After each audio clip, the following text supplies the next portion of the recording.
Good morning, afternoon, or evening, everyone. Today we're at episode 4, I believe, on the World of Warships Experience podcast.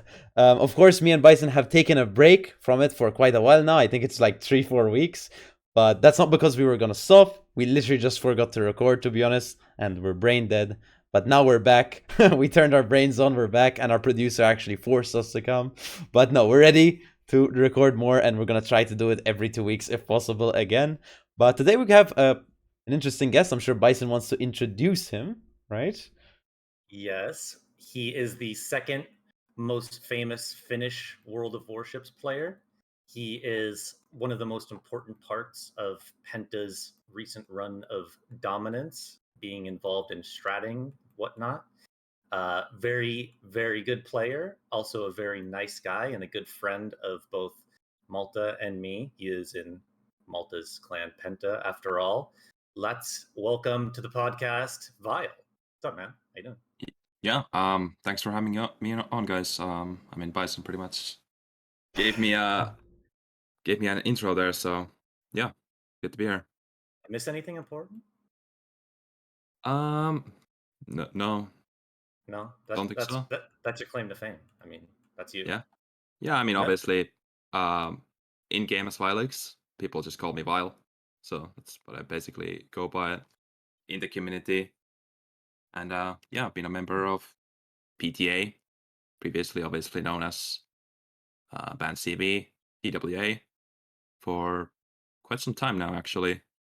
And yeah, just being heavily invested in the competitive side, World Warships for quite a good while as well. So hopefully I can have some insights there today, or we what? just shoot the shit with the boys. Either way. When did you join Penta, by the way, and where were you before? Um, yeah. So I think it's around 2 years now, since I've been with PTA. Obviously, I think it was Band CB back then when I joined. Before that, I was with a clan called Junk. You might have heard of. Not sure. Familiar with Junk? Yes, Junk was a good Yeah, clan for a while. yeah. Junk was pretty much the runner-up to like Band CB, a couple of Europe KOTS tournaments before that clan disbanded. So yeah, so the story for me, it really actually begins in Junk. Um, my entire like competitive career. Like I played the game before that, obviously, but I think that was the first clan where I took it like a bit more serious, in terms of competition. Like first reaching Hurricane, obviously in CBs, and then competing in, I believe, 3 total King of the Sea tournaments with Junk. And yeah, the last 2, I think we managed to take Band CB back then, 5 games in the finals both times. So some really close series there, which honestly, back then was like a huge achievement for me and for the whole team, because like Junk was kind of this, kind of a newcomer to the scene, and we didn't have like all the all-star, superstar players that TWA or Band CB or even other big clans like Rain. And I mean, back then we still had Omni and OM. Well, Omni less, but the other big names in the scene. So we were But kind you, of like, yeah, go on. but like you weren't like the only person like to switch from Junk, right? Like there was like a No, few so others. yeah, so I when I joined Junk, I was obviously a newcomer there, but like playing with Junk, I kind of already there took this kind of mm, kind of a leader slash caller type of position with a couple of other key members, core members of that clan. And yeah, at the end, those other core members, me included, kind of decided that it was the end of the road, because we kind of achieved everything we thought we could achieve in that clan. And then we had to like kind of answer the hard question of like, well, what are we gonna do? Like, are we gonna keep like kind of hitting the wall here, trying to beat TWA and these other top teams that kind of just have better players overall, or are we gonna do something else? And the answer was, core of junk left. Pretty much all of us who I considered like really the spearhead of the competitive like core of junk ended up in TWA. And yeah, rest is history basically. Interesting that it's a kind of similar situation as to what happened on NA. Like, there's a lot of parallels between like top competitive teams over the years. Just sort of clans dying, and a handful, one or two of the top clans just kind of absorbing all of their players. Who else came over from Junk to Penta with you? Yeah, so I think first up was obviously El Snackman was the first to go, and after that it was me, Point, and Striver FX, who are all like, if someone who's around the competitive scene, these are all names you should know. People who are, very much like being core players in TWA ever since. So yeah, and yeah. Sarver's my favorite Turkish streamer. I just want to throw that out there. Yeah, same here actually. I don't know any other Turkish streamers, but for sure, Yeah. yeah. So how long have you like been playing the game? Like just the game in general? You think? The game in general, I think I looked at it the other day. I mean, I was not around from like the very beginning, like many others. But I have been playing probably for a good 4 or 5 years. How old is the game now, actually? Because Like 9 years, I yeah, think, 2013 maybe. Seven, right? The seventh yeah. So anniversary. then, yeah, 4 or 5 years. Oh yeah. Might be even 5 years. Maybe it's 5 years actually this Christmas, but yeah. And I really, as many others, like I was not like any good at the start. I was not into like competitive at all. It's really like the past 3 years for me where I kind of really found the competitive scene first with Junk and then obviously later in TWA that just drew me in, and yeah. Do you remember like what ships were what was the new ship being released when you started? Because I remember the ship that were Uh being released when I started. That sort of like puts it in a perspective. maybe like, I don't know, maybe like French heavy cruisers come to mind. What is older than that? That's a I good question. I don't really remember, but That's pretty far back. French cruisers were yeah, there pretty was early. definitely way less ships in the game, that's for sure. I think it was like around the time when stealth firing got removed from the game, actually. Is Oh, that's like Yeah. Conqueror release then. Kind like of I when it was already happened. playing. I was already playing them, but I didn't ever really get to experience the game with stealth fire, like the stealth firing as a core part of it. So I remember that much. So maybe I played, but probably it was just like a low tier player. Dude, I was just talking about stealth firing last night. I was playing with Citizen, and I'm grinding a Buki on my EU account, and I was like reminiscing on when Zhao could stealth fire and how broken it was. Like, game has changed so much since those times. There were ships that were in like put into the game, like Bliska, where their whole gimmick was being able to stealth fire, like having a big stealth fire window, and then they got rid of it, and so Bliska was sort of kind of, I don't want to say junk, but you know, wasn't Playing really good destroyers after that. back then was like you didn't have like a smoke timer like we do now. You didn't have a smoke circle. Yeah, yeah. Like so you don't know how long your smoke is left. You don't like see how big your smoke is, and you don't know if you're spotted or not unless you take a skill back then. So like you're literally clueless if you're playing destroyers and smoke. Yeah, Actually, like I don't know if a lot of people know, but like the smoke circle and the smoke timer were originally mods that eventually got implemented implemented. into the game. Wild, man. It's Wild. crazy. So I guess getting back into the comp stuff, like you're pretty involved in stratting for Penta. Like we've talked about it before. Yeah, It's from what you said. It seemed like it started at junk, being like a stratter. Like how did you get into stratting? Like what is your perspective on it, or rather, like when you come up with a strat, for example, like what's your thought process? yeah. I mean, that's a great question. So, uh, first of all, like, how did I get into it? I mean, I think for me it was just the like kind of increasing like hunger and like wanting to be involved more and more in like competitive, because like I always found it like really fun, and also like that part, the kind of tactics part, the thing that the part of that happens before you actually go in the game. I I just found myself like first listening to other people doing it, just being there in the background, and then just like just in general finding it like enjoyable, trying to find new things that work, etc. Right. So, and that probably like I said, or like you said, started in junk, where I was first kind of like this background figure, and I would just every now and then give my input, like what if we do this or what if you do that, right? And just over time, kind of naturally just got more and more involved.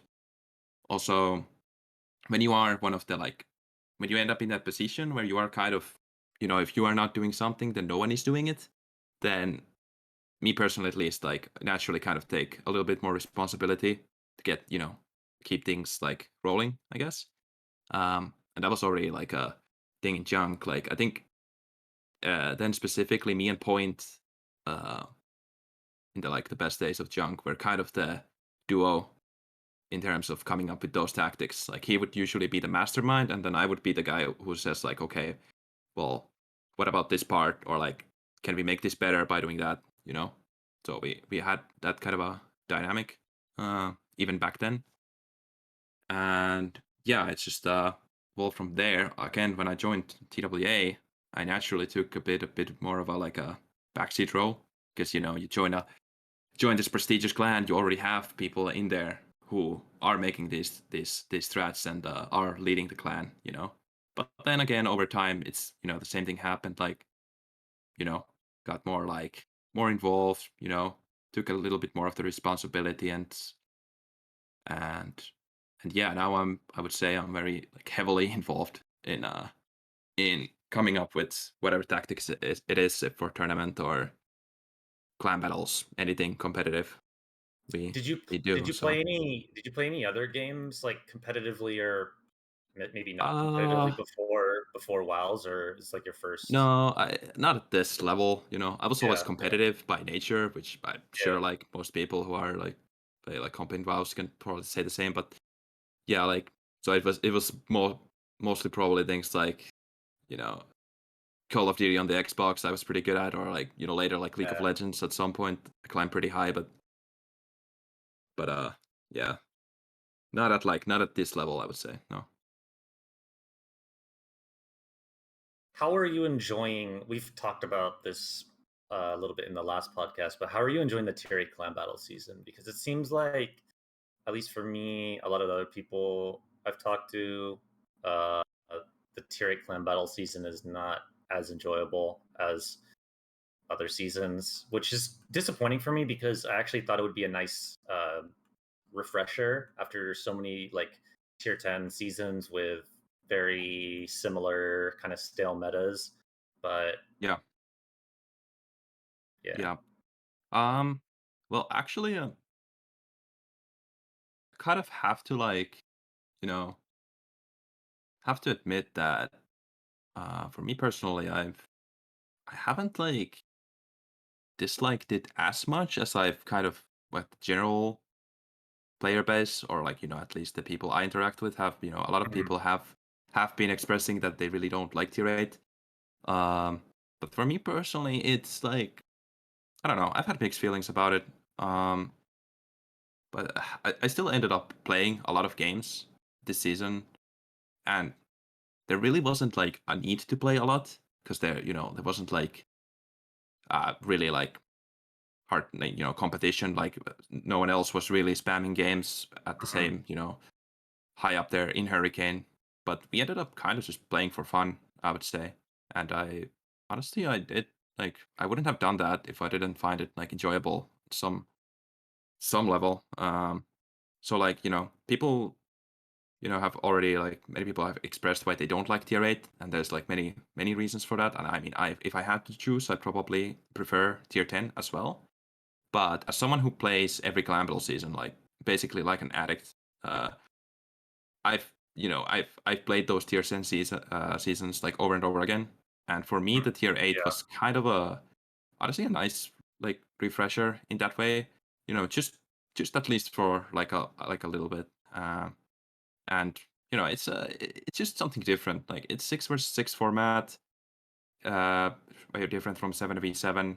Tier 8 obviously, and some of the maps you have like some really like low tier maps, right? And they are just that's totally different from playing tier 10 on tier 10 maps, obviously. So I don't know, for me it's like been all right. I mean, we've tried a bunch of different setups, just for fun, really. Like, we had things that were effective, uh, and but at some points we were just like, you know what, like, just to not spam the same ships, every night for hours. Let's just play something different, and we did, and we found many different setups that worked for us. So there was also like variety, and obviously board gaming came in with like the restrictions as the season went on as well, which I think for the most part were like pretty decent. So I mean, for me it was like overall like, yeah, not the worst, honestly. I feel that. It's like I guess that's what I was sort of like looking forward to with the tier 8 was like sort of a less sweaty, more relaxed kind of clan battle season.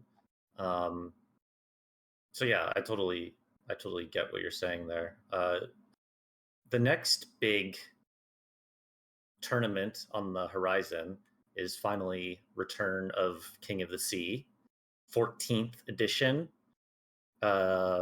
which is very exciting since we haven't had a KOTS in a while, actually, like a real KOTS. The spring champ was it the spring championship? Was sort of Yeah, like the WSC. WSC, Basically, costs without international. So yeah pretty much. KOTS without international. So since you're obviously going to be playing, well, I think we're all probably going to be playing. I'm not. And there's going to be, you're not? Oh, right. You're going to Prague. Yeah. True. But Vile and Kevin and I are. So uh, there's some interesting restrictions being implemented uh, in the 14th edition, which I think is worth a discussion. Uh, Malta, you want to pull those up? I have them up already. Yeah. Oh, great. You're way ahead of me. I'm so ahead, Uh, bro.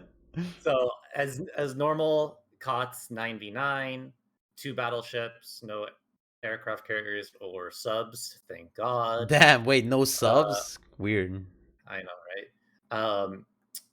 In first interesting change, total combined limit of Kremlin and Ohio 1. So basically, you can either choose Kremlin or Ohio. You can't take both. Um, I feel like everybody's gonna take Kremlin for the most part. So this one's like I like it from one perspective, but it's a little bit like weird to me because it's basically just like, oh, uh, every team is gonna take one Kremlin most likely, right? Or am I off base there? Yeah, this honestly, out of all the restrictions, this one is like, for me, it might as well kind of not be there, because like if you want a Kremlin in your tactic, you're taking the Kremlin. Like, Yeah, it's not a question between Kremlin and Ohio, whereas Ohio yeah. can easily be replaced by other battleships, especially now that you have, buffed Vermont, you have even Hmm. new ship in the Vincent, like, so yeah, it's honestly it doesn't do much, but I mean, it's there. You think Vincent would be viable? I don't think we haven't really talked much about Vincent on the podcast. I don't think, but I'm not a huge fan of it. Like it's good. Don't get me wrong. at least in Mhm. randoms. But the one thing that I found very frustrating is you can just get absolutely smashed through the nose in St. Vincent, like no other battleship at tier 10. Well, it Yeah. has a bigger like 25 millimeter section than Incomp, right? And it doesn't have an icebreaker. Doesn't have an icebreaker, right? And also Incomp has like a center deck which is really armored, like 50 or something. Incomp like St. Vincent doesn't have those things, right? No. No. Yeah, it definitely has its weaknesses. I don't know, like, I mean, new ships coming in, you always gotta, like, kind of at least take a look at Try them them and out, see yeah. if they're viable competitively. And, you know, I guess we'll see. Like, hard to say, right? Yeah. And the next one, I think a lot of people are gonna like this, is total combined limit of Petro and Napoli 1. So you get to pick one Petro or one Napoli per team. I think that's a great change. You're basically forced to pick Petro or Napoli. You can't take both because, let's be real, I think every team would probably take both if they could. So yeah, I think that's a pretty good change. Yeah. I'd say it's more. What do you think? Would it be more like map dependent? Is it? Would you always take a Petro, or would you always take a Napoli, or is it just going to depend on like map specific comp that you're running? I think you will see both ships played in the tournament. Maybe one more than the other. But like you said, if you allowed both to be picked, you would very often see both of them. So it gives, it's an interesting choice you have now. Definitely. Yeah. And then this is perhaps the more controversial one, or at least probably the most unexpected one, is total combined limit of Moskva and Nevsky 2. So you can go 2 Moskva or 2 Nevsky, or 1 Moskva and 1 Nevsky, um, limiting the amount of 12-kilometer radars, because we've seen for a while like a lot of heavy Moskva comps and a lot of heavy like Smoke Nevsky comps. So this is, I guess, going to curtail that a little bit. Yeah, I mean this is just straight up anti-PTA propaganda, right? I mean True. kind of shameless by Wargaming. No, but I mean, yeah, it's definitely this is heavy restriction. Like definitely will make you think twice What's it like? about. What's it like being so heavily targeted by Wargaming? Yeah, I mean, I don't know, man. I mean, we do our best, but yeah, You are the it's rough. Penta lawyer, right? So have you thought about filing a lawsuit for this discrimination? I don't know, man. It's kind of getting there. It's kind of getting there. I don't know. We'll have to see how the tournament goes. But yeah, no, yeah, it's a heavy restriction. Obviously, 12 km radars, and people's obviously gonna mention stuff like Stalingrad and whatnot. But those who are like knowledgeable at the like higher levels of competitive, you don't just replace a Moscow with a Stalingrad. It's just not how it works. Like, No, No. no, Lack you of don't. hydro, less tankiness, you know? you know, it, at the very high levels, like ships, like you pick certain ships for very like specific things. So it's we think about these things quite a bit. Um, so definitely. And when you Stalin. also factor in, by the way, bans, which I don't know, Mhm. maybe it's mentioned later, but I'll mention it now. There will Yeah, yeah. also be, team-specific bans on Mhm. top of the restrictions, and then you start really like you get some like funky scenarios of teams, potentially also banning some of these ships out. Mhm. So yeah, Yeah, I there's mean, definitely a lot to think about. you could basically uh, get rid of quite a lot of, for example, 12-kilometer radars, um, through the bans and the restrictions that they've put in. Um, the next change, which is also quite interesting, is the return of Kleber, because Kleber was it was permabanned, right? Yes, Yeah, globally banned. for like 2 seasons, I think, right? KOTS? Yeah, Mhm. at least, yeah. And so they finally put Kleber back into the The game. not permabanned category, and the restrictions on Kleber, Marceau, and Ragnar are a little bit convoluted, but basically they're all grouped together, and you can have a maximum 2 of each. So you could go 2 Klebs, 2 Marceaus, uh, 2 Rags, or wait, it's 3 total. So you could 3 go, total, but 2 of the same ship. So you can take 2 Klebers and a yeah, Marceau, or 2 Ragnars and a right, Marceau, you know? Yeah. Correct. yeah. Yeah. Um, so that's interesting. Do you think grouping Ragnar in there was smart?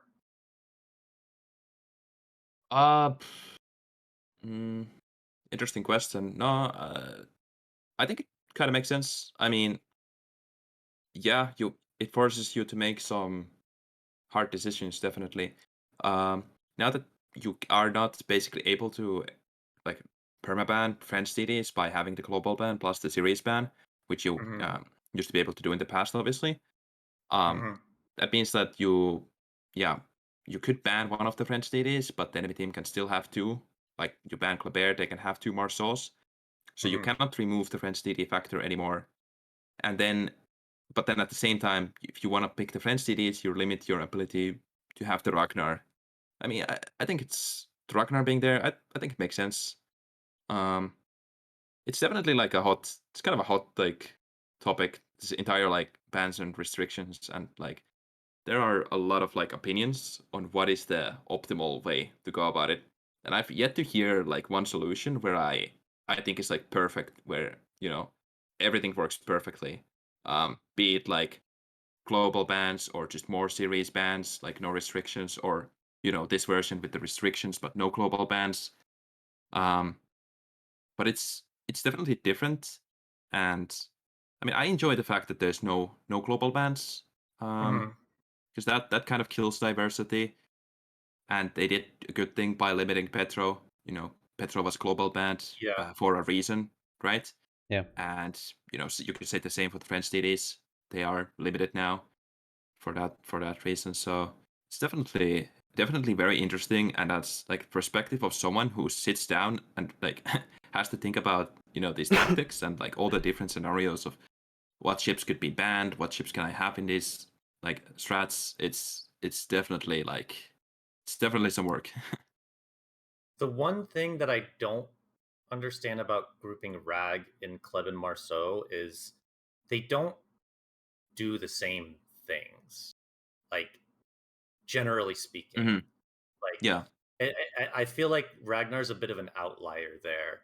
yeah, Maybe I guess to like the average person, they're like, oh yeah, Kleb is turbo farming at range and Ragnar is turbo farming at range, but this is like high level competitive. Like that's not really what the ships are used for in this context. So like I I personally would have made if they were going to limit like Ragnar as well as the French DDs, like put it in like a different category because I just don't think that Ragnar really fits into that group of destroyers. Like the other bands make a lot of sense. Like Moskva Nevsky, 12-kilometer radar can be pretty oppressive to play against. Understandable.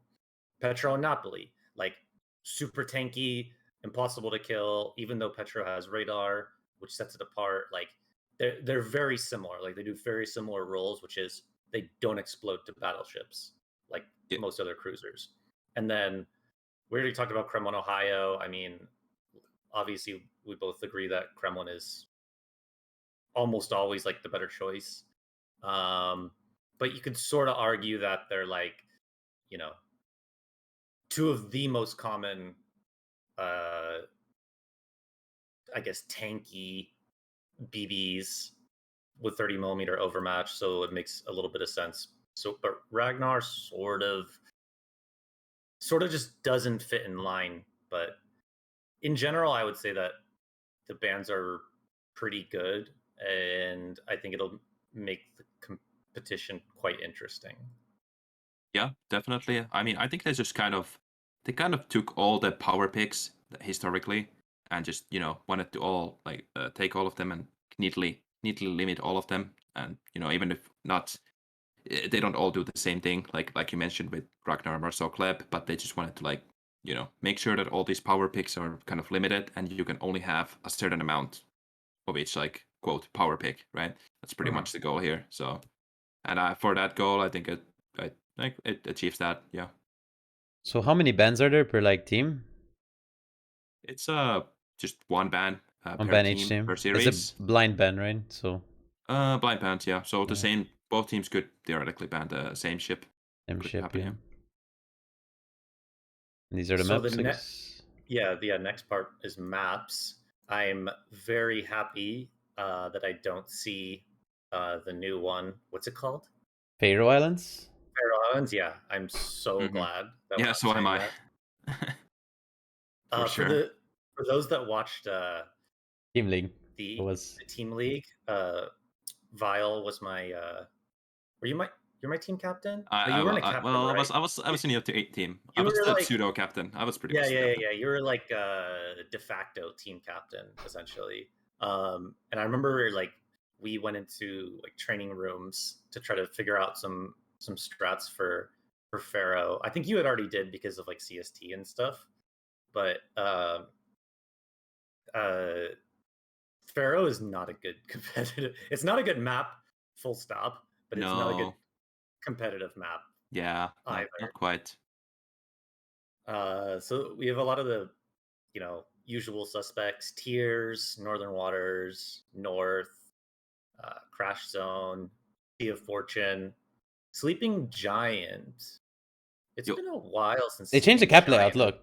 They Yes. changed the cap layout. Also, yeah, I wanna interject and say that Sea of Fortune, for example, old map, but cap layout is actually new. Oh And yeah, they it's have a Yes, very four that's different. cap layout. Yeah. that's a very very interesting cap layout. So this is true for Sea of Fortune, Sleeping Giant, and Shatter. I believe all having new cap Oh yeah, layouts. Shatter has a new it's not with the island now, like the middle island. Yep. Yeah. So those maps are old maps, but you could almost say they're new maps because the caps being different definitely changes how you approach them. So things kind of getting mixed up, honestly, Shatter's this actually time pretty around. interesting because on Shatter, it looks like they just moved the The A and caps C wider. caps like wider. Yeah. Like Yeah. So Sipping Giant, that's what they did as well. Yeah. so you can't just like park a cruiser or something on the Sea Rock, Exactly. which is quite. I think it'll definitely Well, change how well, that you map is could played. park it. It just won't contest the cap this It time, you won't know? contest the cap, Yeah, right? Yeah, yeah. you Yeah. can't. It's not going to be like a perma block from Yeah. both sides situation. Yeah. So that, and then you also combine the new cap layouts with the fact that now we have the return of the French mafia, right? They haven't been around for a long time, and French DDs in competitive can, have a very big impact. You have ships like Petro as well making an appearance on these, especially on some of these new maps. So, I'm Tell sure me, all the teams out there preparing right now are having like their hands full and figuring out how to play these new maps, new cap layouts, tell me if etc. So.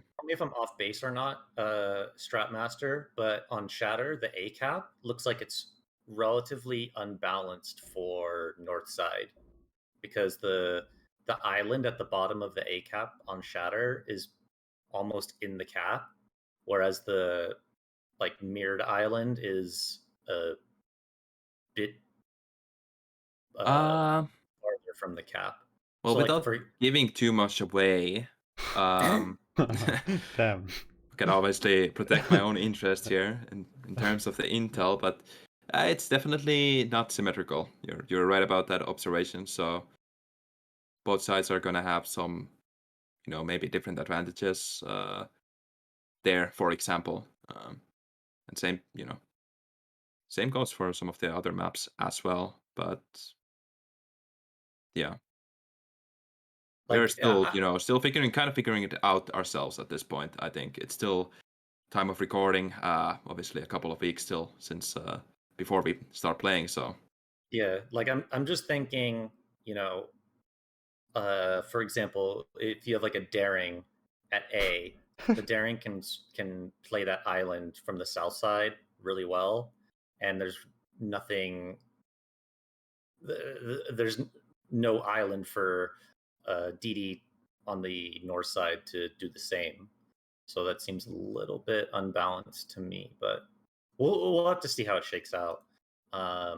Sleeping Giant, the cap is. I guess they did the same thing, right? Yeah, yeah, but they moved them cap. wider. How do you even cap A? I mean, that seems like it'll be really I mean, probably long term, difficult. right? Maybe in the long yeah. run. I Yeah. mean, it's less about King of the Dome, or I Mhm. guess Yeah. because the cap's not in there anymore. But I mean, if you get in the dome, it's still going to give you a lot of control, right? absolutely, yeah, you're correct. But it's not. I don't think you're going to be able to like just insta cap it necessarily. Interesting, very interesting. And then Sea of Fortune. Uh, I like this change because let's see. It looks like they moved the.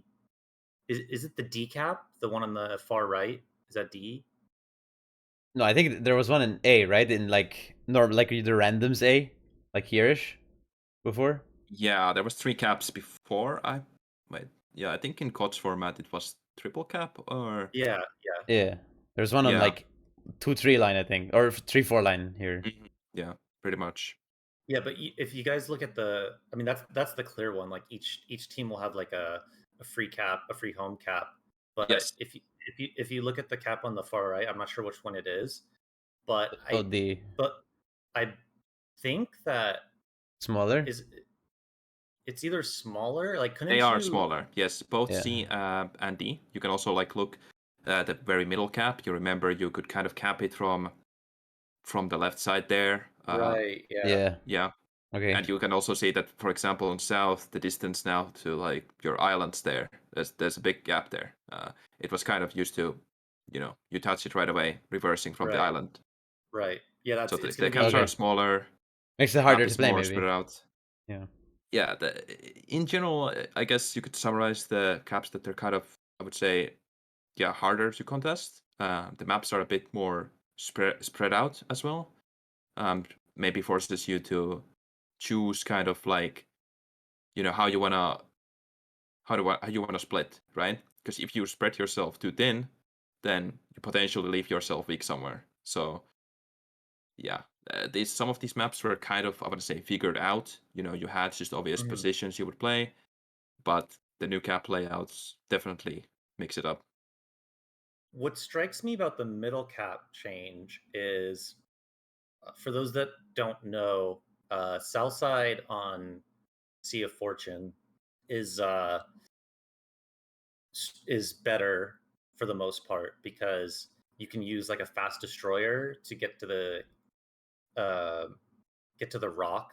I don't have the grid coordinates, but it's like the top right island in that middle Here, cap. where the mouse is. Yeah, Like, I think we can see the mouse. you can like rush a DD there, and it's like really hard to get him off. So it's really strong for South, but at the same time, um, the other the other way to play that map is you basically have two DDs like reversing from one of the islands on the right, and they can kind of like poke it, but you can't do that from the south side. But it looks like you still sort of can from the north side. So maybe that was like a way to somewhat balance the asymmetry of this map.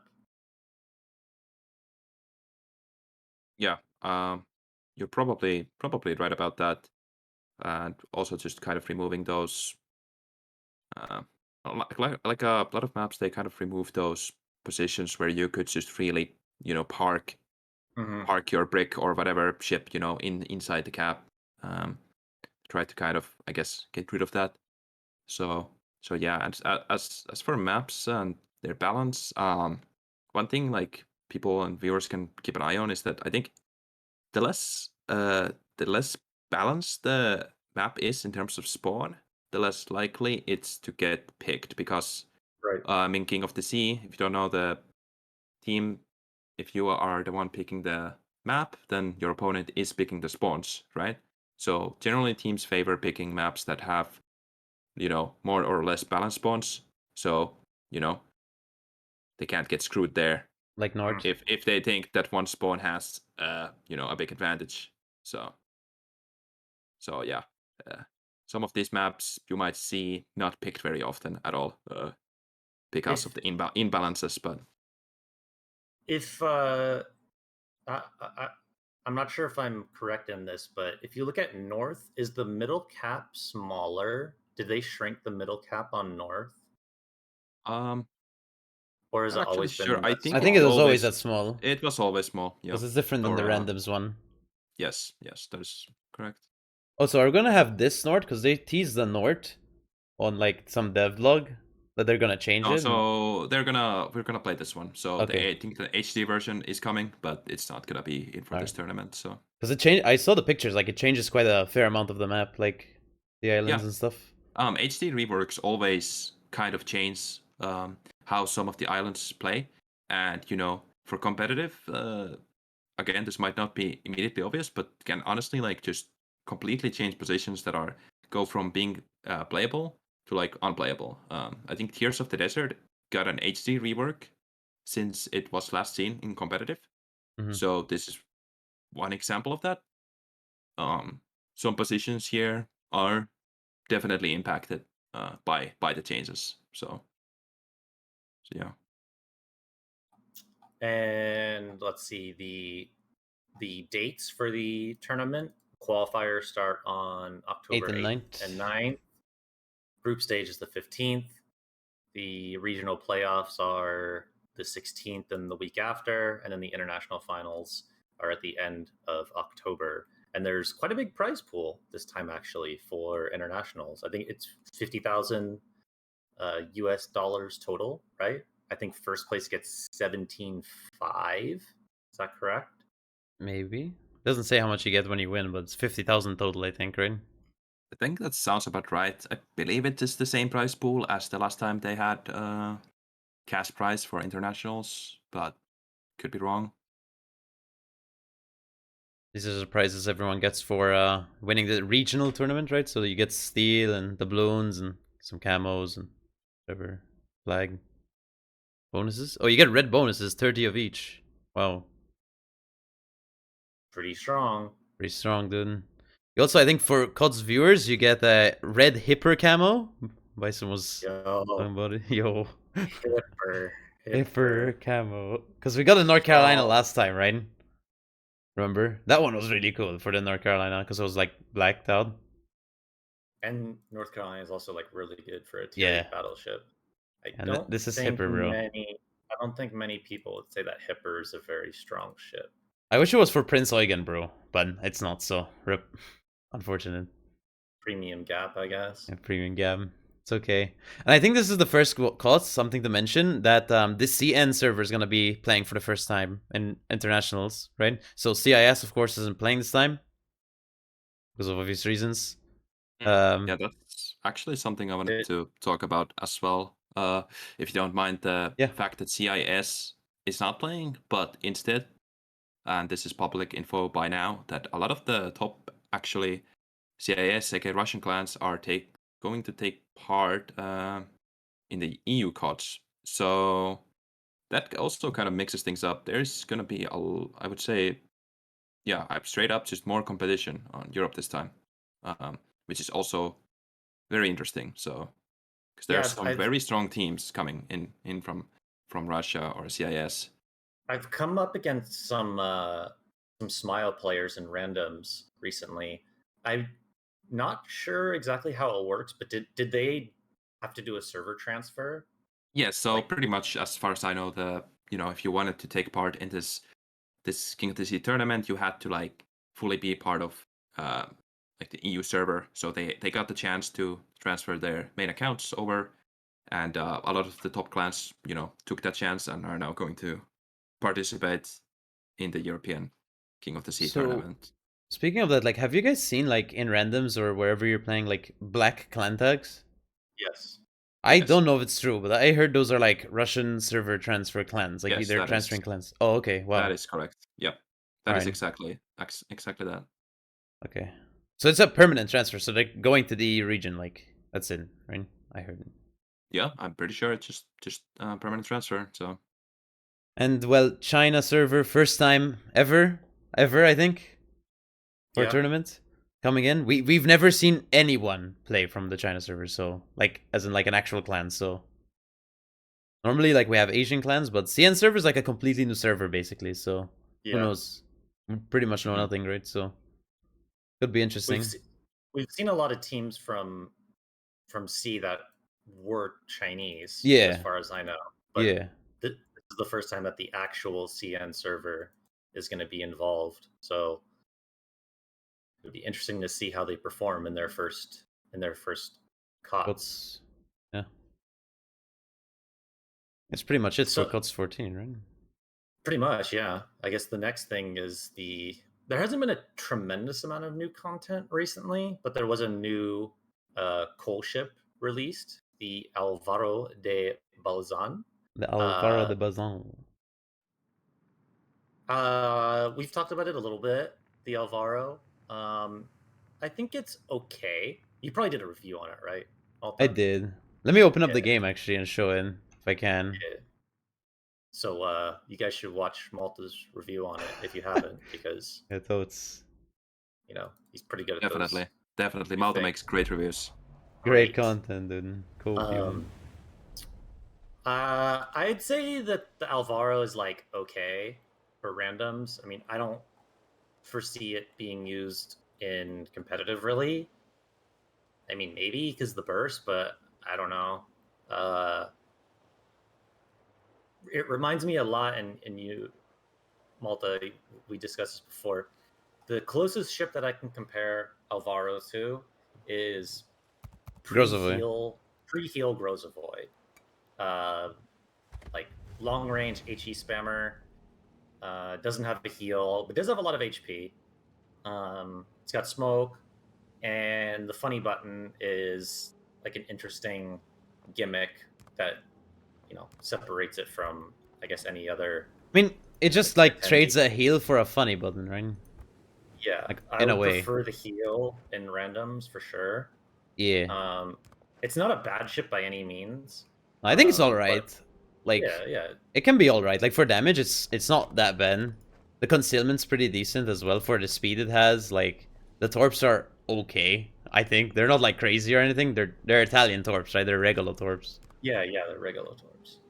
I mean, it's not bad or anything. It's just, I think there's, like, other alternatives that are free that you can get and could probably end up being better. I don't know, you know? Yeah, I mean the competition is just tough, right? You're a tier Yeah. 10 destroyer, a gunboat destroyer. Like, yeah, there's so many just really good ships there to choose from. So, like you guys said, I also don't think it's like you can play it. It's like okay, but like there's probably better options. But I don't know. Like, Also, there's- an important thing to keep into account is Malta and I are a little bit spoiled as CCs in that we get a 21-point captain Yeah. along with the ship. When you buy And like this ship as a normal person, you're gonna have a 3-point captain. I heard. Yeah, I don't think there's a lot of people that have like a 21-point Spanish captain just sitting around. So Canarius if main. you're yeah, true. Canarius So- mains. So if you're low on commander XP and you can't bust him to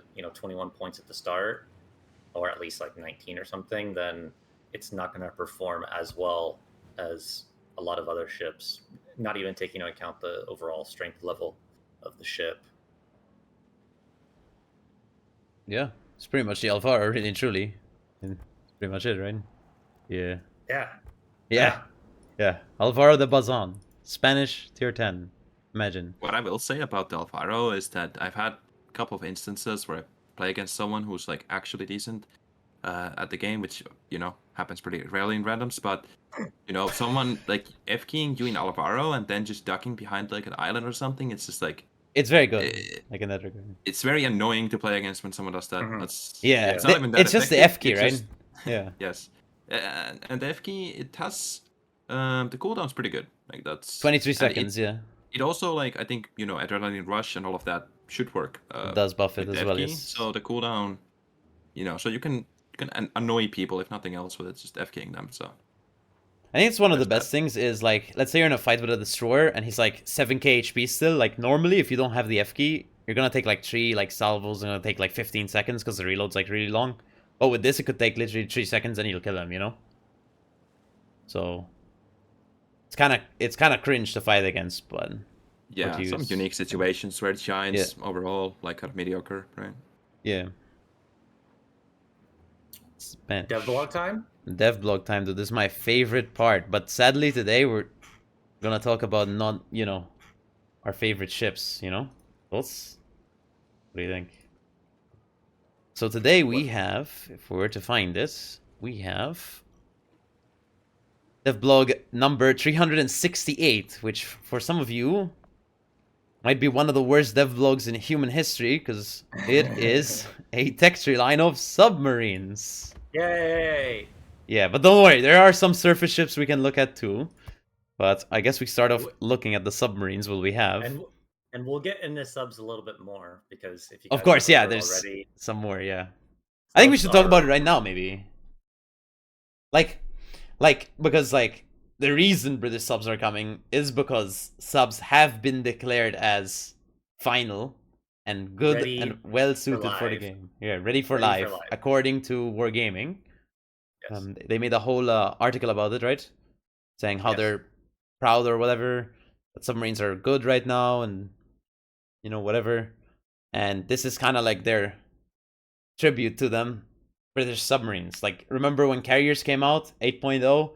The first line that came out after was British carriers. So now it's pretty much a similar situation almost. So I guess before we get like deep into it, I want to just do a quick poll of everybody here of whether or not we think submarines are ready for live. Let's start with our producer, Kevin. Are submarines ready for live? No. Remove submarines, please. File, are submarines ready for live? No. Malta, are submarines ready for live? No. Bison? I'm gonna have to agree with everybody that I don't think submarines are ready for live. Damn. Okay, but like, let's not just say that, because like there's a lot of people who just say they hate subs and they suck, but then they don't actually like provide anything why they suck, right? So let's actually be honest, right? Let's go in depth. Yeah. Let's do our job. Let's go in depth and analyze why. Why? Not ready for live. Like, you don't even have to go too much in depth, to be honest. I know the pun you tried to make there with submarines and stuff, but like you don't have to go that much in depth to figure out like why they're not really finalized and ready, and they're not really too okay right now in their current state. Like, I think one of the most like important things, let's say you're on a flank, right? And you're just playing around and you hear that noise, You see the line coming towards you, and then your ship is like with a white like dash on it, you're pinged. What do you do, Bison? Like you're panicking, You're like, damn, now what? He's here.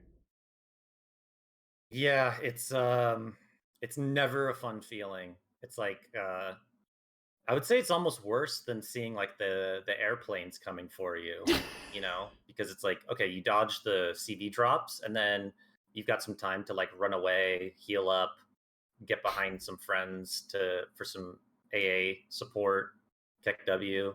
But when you get the sub ping, and if that sub is like, I'm killing this guy, there's a fairly decent chance that he's gonna kill you. Like, he's just gonna follow you. I've had subs just follow me to the corner of the map, completely out of the game just to kill me. And I think that's why I find, and don't get me wrong, I'm not like a CV apologist. I hate CVs. I don't think they should be in the game, but it's another another story in general. Totally. But it like getting griefed by a sub feels worse to So me. so I heard than the a reason of CV. it. Like there's a actual like psychological like reason behind it, I think. It's because Yeah. like when you're playing against a sub, and I've talked to like multiple people about this, it just feels personal, right? Yes. Like Yes. he Yes. feels like he's personally attacking you as an individual instead of, Yes. like like a carrier. Like a carrier comes for you and stuff. It takes around like a minute for him to come back or something. Sure, he might Yeah. hurt you, but he might go for someone else. The thing with submarines is they're not gonna switch flank because they go they go like 35 knots or something underwater. So he's gonna sit on you unless you like literally run off the screen, right? Like Yeah. switch flank. So it does feel really personal. And if you have no teammates around you, he's just gonna focus on you the entire time. Sometimes it just feels really unfortunate that you're just there alone, for example. And some ships like Hindenburg or especially cruisers, like it's really bad in cruisers. We talked about this in a previous episode, Bison, about every class, right? And I don't Mhm. really want to go too much in detail because we already covered it in like episode 2 with John. But cruisers, it's so bad with especially those with ship-based ASWs. Or Mhm. those with no ASWs, like Good and Lou. Like actually, like what do you Mhm. do? What do you do? Like literally, just die, no? So it's kind of cringe. I don't know what Vile thinks or Kevin. What do you guys? Yeah, I mean, it's weird at this point. Like, it's kind of like we are just, the car crash is already in motion, and we're all kind of just holding on. Like, we can't pull the brakes anymore, so the subs are coming, we like it or not. Um, yeah, I mean, and one big thing also about subs that didn't mention is that like playing against them just it never feels good. Like, it never feels rewarding, and like you never wanna in loading screen see one in the enemy team. Like compared to other classes where cruisers you can get citadels on them, like battleships you can farm them, etc. But subs, like even if you get that red PR 45 percent player sub that just kills himself into you, then it's like okay cool. Like I dropped some depth charges on him and got like 5k damage and maybe a kill ribbon, and it's like it just doesn't even feel good. And on the flip side of that, it's someone who knows what they're doing and they're just griefing your entire game, like you guys explained. So Yeah. yeah, it's I rough. don't mean I don't mean to interrupt, but No, go on. that's one of the things that I feel like is being not talked about enough, or at least not being taken into account by wargaming, which is how destructive subs can be in the hands of a good player. I mean, you mentioned like like a 45% player can still ruin your game, which sucks, obviously, but a sub in a good player's hands can just be utterly disgusting. Like I mean, there's this guy that I've come across on EU a couple times. His name is is it laser? like no, it's like uh submersible hunter or submersible assassin or something like that. And he was on my team one game, and we had no business winning this game, right? Like we were down caps, we were down ships. He runs up to a full HP Guden, shotgun dev strikes him, and then he dives, turns around. There's a Montana right behind him, and like 60Ks the Montana with his back torps, and then the Montana dies shortly thereafter.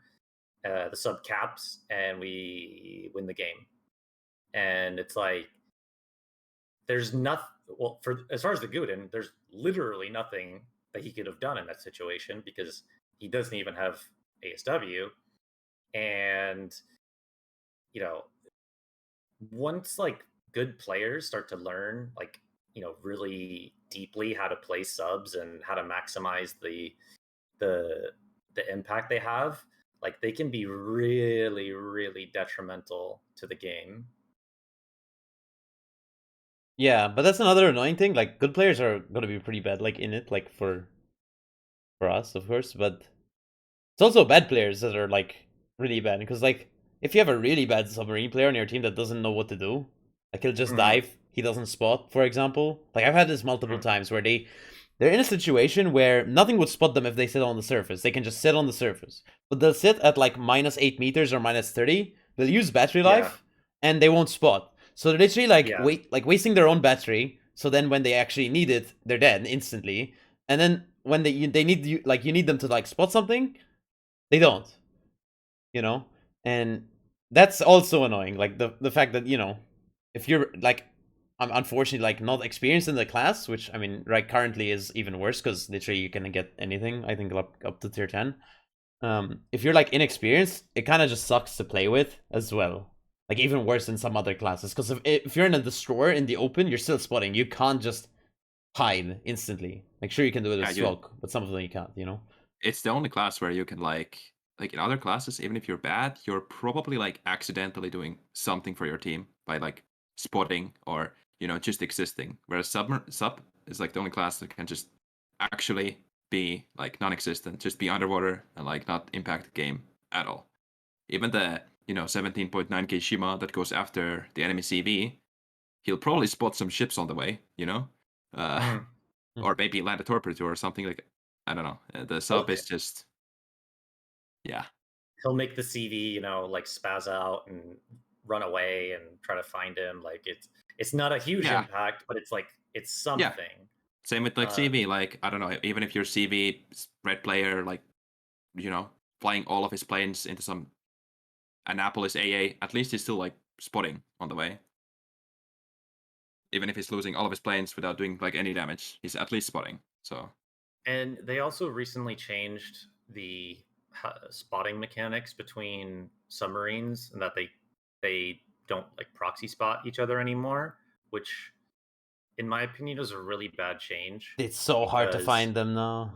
It's so hard to find them, and really, like, unless the sub fucks up, the best way to kill a sub is like with your own sub, like because the sub can find him a lot easier than any other ship.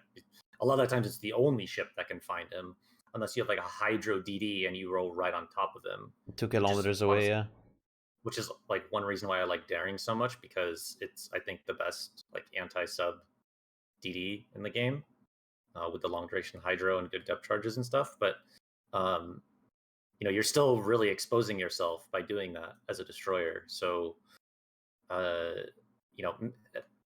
making it so that subs are sort of, I don't want to say immune to each other, but making them counter each other less just creates more problems for an already problematic class.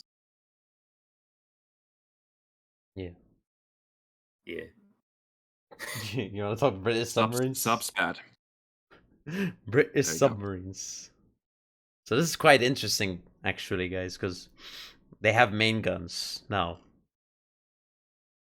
And you can actually aim them, right? You can aim them, yeah, manually. It's 102. We already had a bigger gun in the game, actually, for the Japanese one. I think that's 140. These are 102s. But, I mean, this is kind of like the start. I know there's a French submarine. I don't know if they're going to add it or not, but they probably are, because it's really famous. Like Surcouf. That has 203s, and 2 of them. So like in the future, we could be dealing with those as well, that can dive and smash you, So. But the guns, like, I mean, they're really low range, I believe, on these things. So I don't know. 6 kilometers for the tier 10. Yeah, and you can't mount AFT and things like that. But let's say you're in a destroyer and you're like 2k HP or something. Yeah, like, he could literally poke. If he's 20k, a DD isn't killing a sub that's 20k, like, quick, So the sub could literally kill him, right? That's kind of like annoying as well, to be honest. And one interesting thing about them is they don't have the non-guided torps, so it's all homing torps. Yeah, do you think that's actually a good thing? Because like the non-homing torps do crazy damages, right? Yeah. These will do less damage on average with the torps. Maybe. It's a weird thing because like the homing torps are obviously super annoying. Like you're constantly getting pinged. There's torps coming at you that, unless you're in a battleship kited away, are like really hard to dodge. And yeah, they don't do that much damage, but they're still doing damage, and they're probably hitting you on your belt, and so it's like unhealable basically.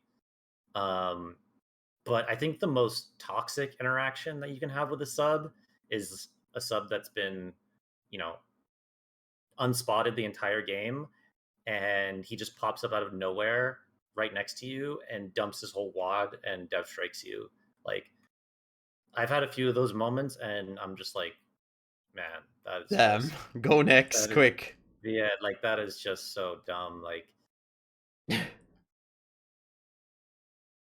I don't know. I yeah, I mean, I feel like we're gonna talk about subs a lot in the future since they're They're released fully next patch, I heard. implemented. Like early access, Yeah. but they're like proper next patch. I think actually for the first like day or two, next patch, we play tier 10. I think we're gonna be like subless for a while. Because till people actually unlock them from early access, and you can't get the tier 10s yet. I think we're gonna be like, if you play super ships, for example, you're never gonna get subs for a month, at least. So that's the only good like thing, I guess, for next patch, you know? Mhm. So if you play super ships, you're not gonna get any subs for a patch. I think I'm gonna play super ships. Maybe not. Well, I don't really know what else to say about subs, bro. Thoughts? Yeah. No, I mean we're And gonna. let's just say that subs do not provide a good gaming experience. Just Yeah. just put that out there. I think a lot of people can agree on that. I would Yeah. say, at least the majority of people I talk to. I haven't met a feel person who's that like way. openly like supportive. Like No, properly. Like neither have I. Yeah, same. like not in my chat, like no one comes in to argue. Like if I get dev struck by a sub, it'll be like, oh my god, that's unfair. No one's like there to argue, nah, you're wrong, or something. Yeah. I've never No one seen it who before. plays the game at least, right? So, Yeah. There's definitely people that like them because like I do see like on matchmaking monitor, like I'll see players with literally thousands of sub games already. So Yeah. there's definitely like, a subsect of people that do enjoy them and do enjoy playing them. But at least, people that watch my stream, people that watch your stream, people that play competitive, people that just I interact with on a daily basis, nobody likes subs. But I guess at the end of the day, it's really a moot point because they're coming, and Have to get used to them. Some- We have to start playing them to Yeah. figure them out. I mean, the saving grace for me is at least they're not in competitive yet, right? So Yeah. yes, I'm sure they're gonna actually like try them at some point. Like carriers. yeah, they're they gonna can try they them. can try. I'm sure there's plenty of people ready to like push back on that. So Yeah. Yeah, you want to talk about the ships now? Yeah, the real ships? Okay. So we have Yeah. Renown 44, which is a Renown, but 44 at the end. So it's like so that's like the tier 6, right? You know Repulse, the broken one, the overpowered one? Yeah. And Renown, the overpowered one as well, just in a different way. So this is Renown 44, so I assume it's gonna be pretty good. This one's available for free, actually, fun fact, for the dockyard, Admiral Schroeder dockyard. It'll be available for free. So this is kind of cool because people are gonna get it for free anyway. I think from what I heard is it's a secondary build Renown with like proper secondaries installed. You can secondary build it, and it also has Hydro because Renown and Repulse do not have Hydro. So this is like I don't know how many like tier 7th battleship for the British. I think they have Rook, Collingwood, Nelson, Hood, Duke of York, King George V.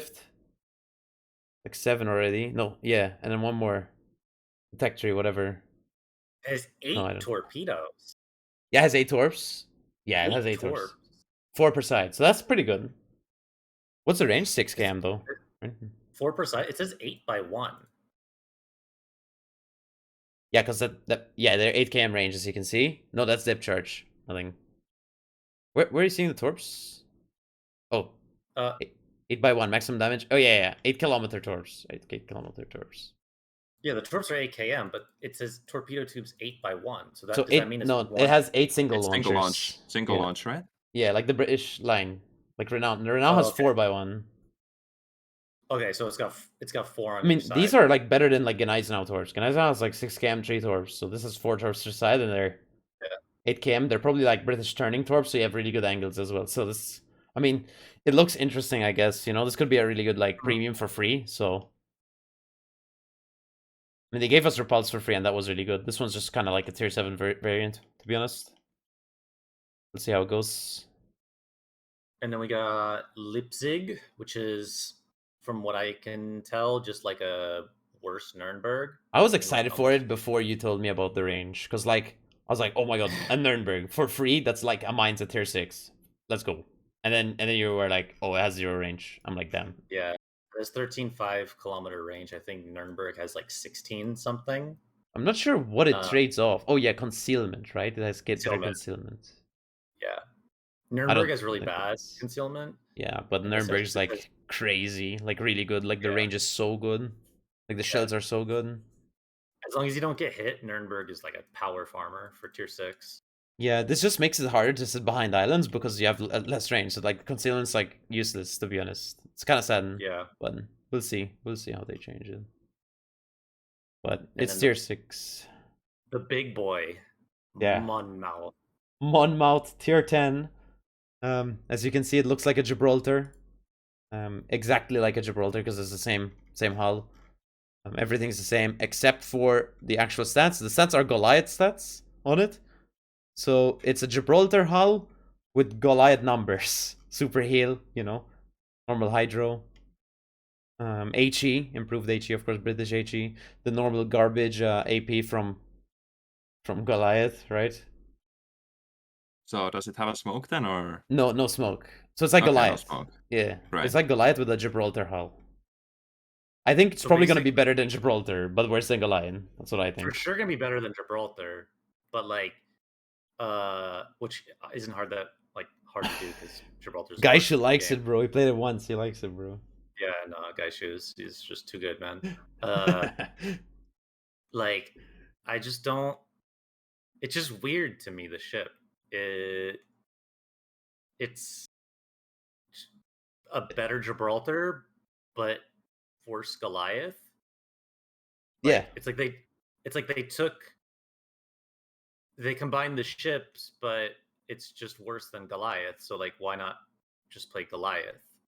Like, I don't understand. I'm sure they'll change it when it reaches testing. Like there'll be something they're gonna change. I think. Like, it's a cruiser. It's a cruiser, Malta. It's a cruiser. Like Gibraltar made it past testing, but like this is literally a Goliath but worse. So like, it would be really weird, you know? Like they already did that before with Gibraltar. Like, it's like literally Plymouth but worse. Like, I don't know what's up with this hull. They just don't like it, bro. Maybe. I don't know. Maybe I'm wrong. I don't think you're wrong, but it doesn't look like exciting. Too exciting. I think they're like what they're saying is like, oh, you have 8 guns up front. Goliath has 6. Like, so you still use 12 anyway on Goliath, so it doesn't really. I mean, here's the issue, right? Here's the issue. Gibraltar has some of the worst gun angles in the game. This like, has if the you same. if you want to kite in Gibraltar, like, you almost have to show flat broadside. Yeah. Since this is the same hull, presumably it's going to be the same problem, and it's like Gibraltar has smoke. Yeah, the smoke sucks, but you know, you can at least find some situations where you can use all your guns, like by sitting in smoke. This you can't because it doesn't have smoke. So I just don't see, like, you have a super heal though, but like you're getting so smashed. Does Goliath. So it's like, and Goliath can kite, has like decent kiting angles. So I just don't get it. You know. I think it's gonna get changed. It just looks really boring and looks like really similar to what we have already. Like, it's just not unique at all. So we'll see. I think they're gonna change it. But maybe they give it a fun gimmick, you know? Yeah, they give it an F key. Go next. Little F key action, maybe? Maybe an F key. Oh, what if? That would be pretty cancer though. Like front arts with F key. 3 shots. 24 shells. Oh yeah, that's Monmouth. We at World of Warships couldn't get past such an unusual background. Oh, okay. Got it. So, okay, do you want to discuss our Q&A? Yeah, I was just gonna say is if there's anything like we wanted to quickly touch on before we go to Q&A. If not, then yeah, we can just go straight to straight to Q&A. Actually, I got one question for Vile before we go on. Yeah, sure. Well, have you been playing randoms much recently? Played a bit, not that much though, but I played a bit, yeah. What's your go-to ship right now? Like, what are you having fun in? My go-to ship. Well, I mean, obviously we had anniversary, so I kind of just played every ship, right? Oh yeah, To get all the rewards. If I were to like kind of just jump into randoms, I mean, obviously I play high tier mostly. Uh, I don't know, like a daring or it's like a pretty like comfy ship to play, for example. Oh, that's like me. Did you get any good stuff out of your super containers? I got a tier 7 premium ship. That name I already forgot. I'm never gonna play. So I got Maya. That was the only ship I got. yeah, It's Maya. there was some steel and coal in there. It's all right. What about Malta? You I get had anything good? I had every premium, so I didn't get any ships, bro. I got like a lot of coal though, but like I don't need coal either, so it's like cool. Kevin, CC problems. you get anything? I'm doing my missions right now. Based. We'll keep you posted next podcast. Yeah, we'll get back with Kevin's return. All right, let's do the Q&As. We got some good questions today. All right, so I don't know if let's see if we can zoom in so we can read this. So our first question is by RC Pup, picked by Bison, I think. So it's which ship has surprised you the most when you believed it looked terribly or terrible or average before it launched? This person says his was Jinan. He absolutely loves the ship and has a great time in ranked, and great for holding caps and stopping pushes. He didn't expect it, I guess, to be good before it launched. So I think we should start with Vile first. He wants to throw a ship on there? Sure. So I mean, I actually have kind of a universal answer for this. A common theme that I noticed happened a few times is that usually ships that turn out to have broken hulls, especially cruisers, tend to really get like underrated based on the stats. So really good examples, Petro and Napoli.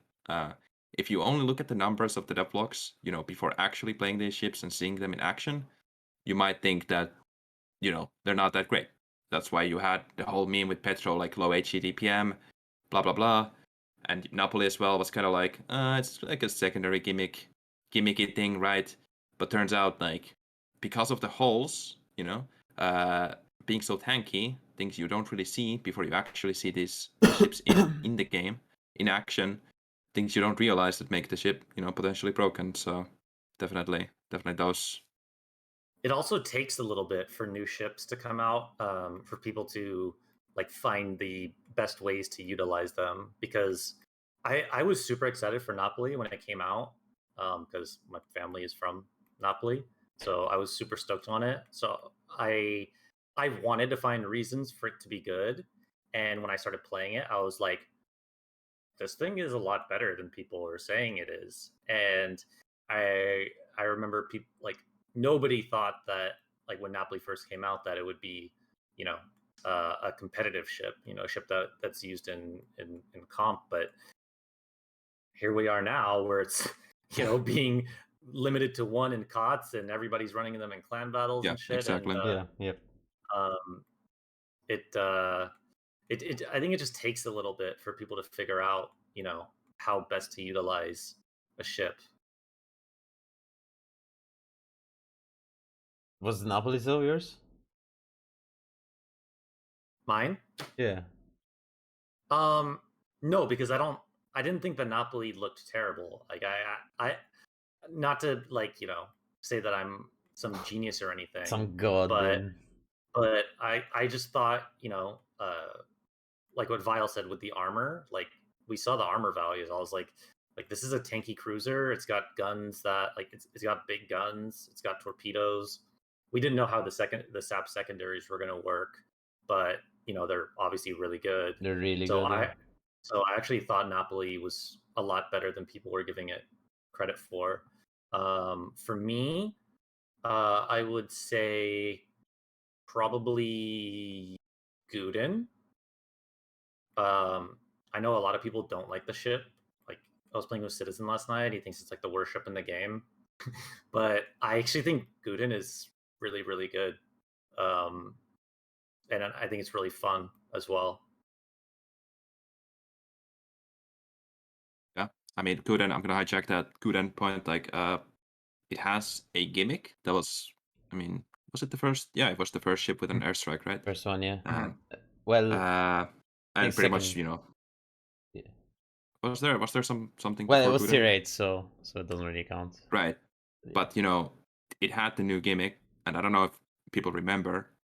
You know, like the first day of Guden testing, there was like an Alaska getting one shot on the front Yeah. page of Yeah. Reddit.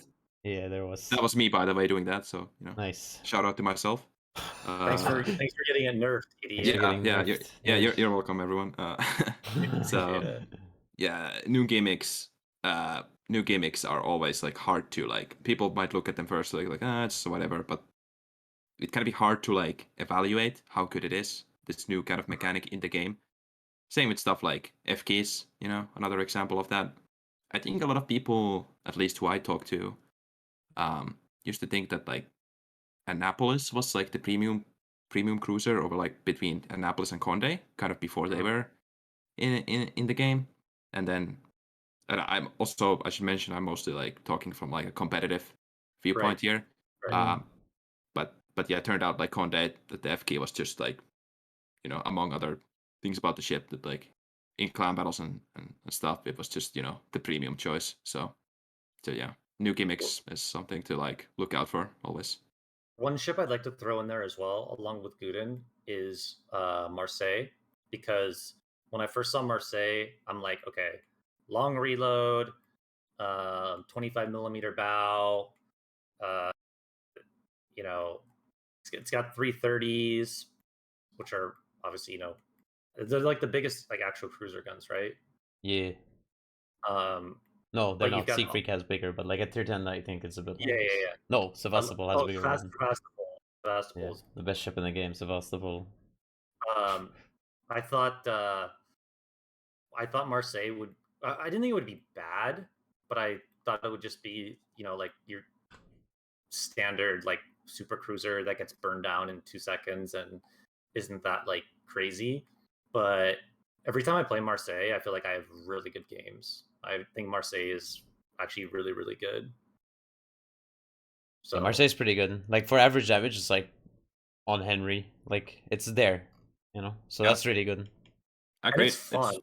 It's fun just to a good play. like ship release, right? Because it's not like Yeah, it's it's not also not like broken. overpowered, right? No. Mhm. But it's just a good fun ship, right? Yeah. Honestly, It has props. its clear weaknesses like 60-second fires and etc. But it just does well, you know. Good Yeah, ship. dude. I hope we see it in like competitive, man. Ship is like just fun. There's definitely ways I think that you Might could be do for some, you know. I'm not saying there will be many, but Yeah, me neither. But What I have about like you? 2 ships for like this kind of thing. Well, Napoli originally, because I only played in the randoms, and I was playing it like fucking like open water cruiser kind of, you know, standard boring ass gameplay. Yeah, And for randoms, it's not like a giga ship, right? It's just a normal kind of like ship. no, You're tanky and everything, but you don't farm damage. Like, and I was like, no. yeah, this is boring, bro. I don't want to play this. But now, like, I've played it for like multiple seasons in a row. Like, I kind of like play that now. It's like it's super like crazy. Like the tankiness on it. You can even like take 1v1s with Condis and you'll win. You know, like it's pretty easy to play. Like it's good. So I that's a ship I was completely wrong on. I would say kind of like Alvaro because I thought it was worse than it currently is. But I mean, it was worse in testing because the stats were worse. So I can't really mention that one. But I would Before say Napoli. before we move on to the next question, I want to modify this guy's question, and we can go around again, uh, because I think it's set up Bro, perfectly Kevin's for him. answer, bro. Our producer. Oh, all right, Kevin. Disrespected. I don't know. I feel like everyone said Vermont was gonna be trash when it was like pre-buff, like before all the like when it was super big. I think it had worse conceal in testing. It had like really not great dispersion. I don't want to say bad, but I don't know. I've always been a Vermont fanboy since day one. I think that shit's too broken. Battleships. Good mention. Good mention. So yeah, the I want to flip the question around and ask what ship has surprised you the most when you thought that it looked good I like that actually. Yeah. before it launched, but then you got it and it's actually shit. Vile, you want to go? I don't know. I might need a minute if one of you have a ship. Okay, Go ahead. okay. Malta, Yeah, one you got Bison. one? Oh, I'll think of it. I know one, but like I want to think of it. You have anything like in particular, Bison? Like I have maybe. a few. I will. Okay, so for one, I'll throw Gibraltar out there because, Yeah. like, I thought, smoke, big guns, AP angles, um, smashes destroyers in the right hands. Like I thought that Gibraltar could be like, if not, like super meta, at least like fun to play. Um, but Gibraltar is like not only really bad. There's so many issues with Gibraltar, but like just to summarize, I guess, is like none of the ship's strengths like work well with the ship itself. Like it's got all these things going on, but none of them mesh together. It's got smoke, but the smoke fire penalty is shit. Like it's good at smacking destroyers, but it has really bad conceal. Um, it just it's like a bunch of things that don't work well with each other, and it's like super not fun to play in my opinion. Like I just don't like playing it. So that's one ship. um I'm trying to think of another one that I was like really hyped about and then ended up being kind of junk. um um I'm going through my port right now. uh I guess I guess Genon. Really? Um yeah, You I just don't guess like Genon. people have to push into you for it to work. Like Yeah. yeah, Yeah.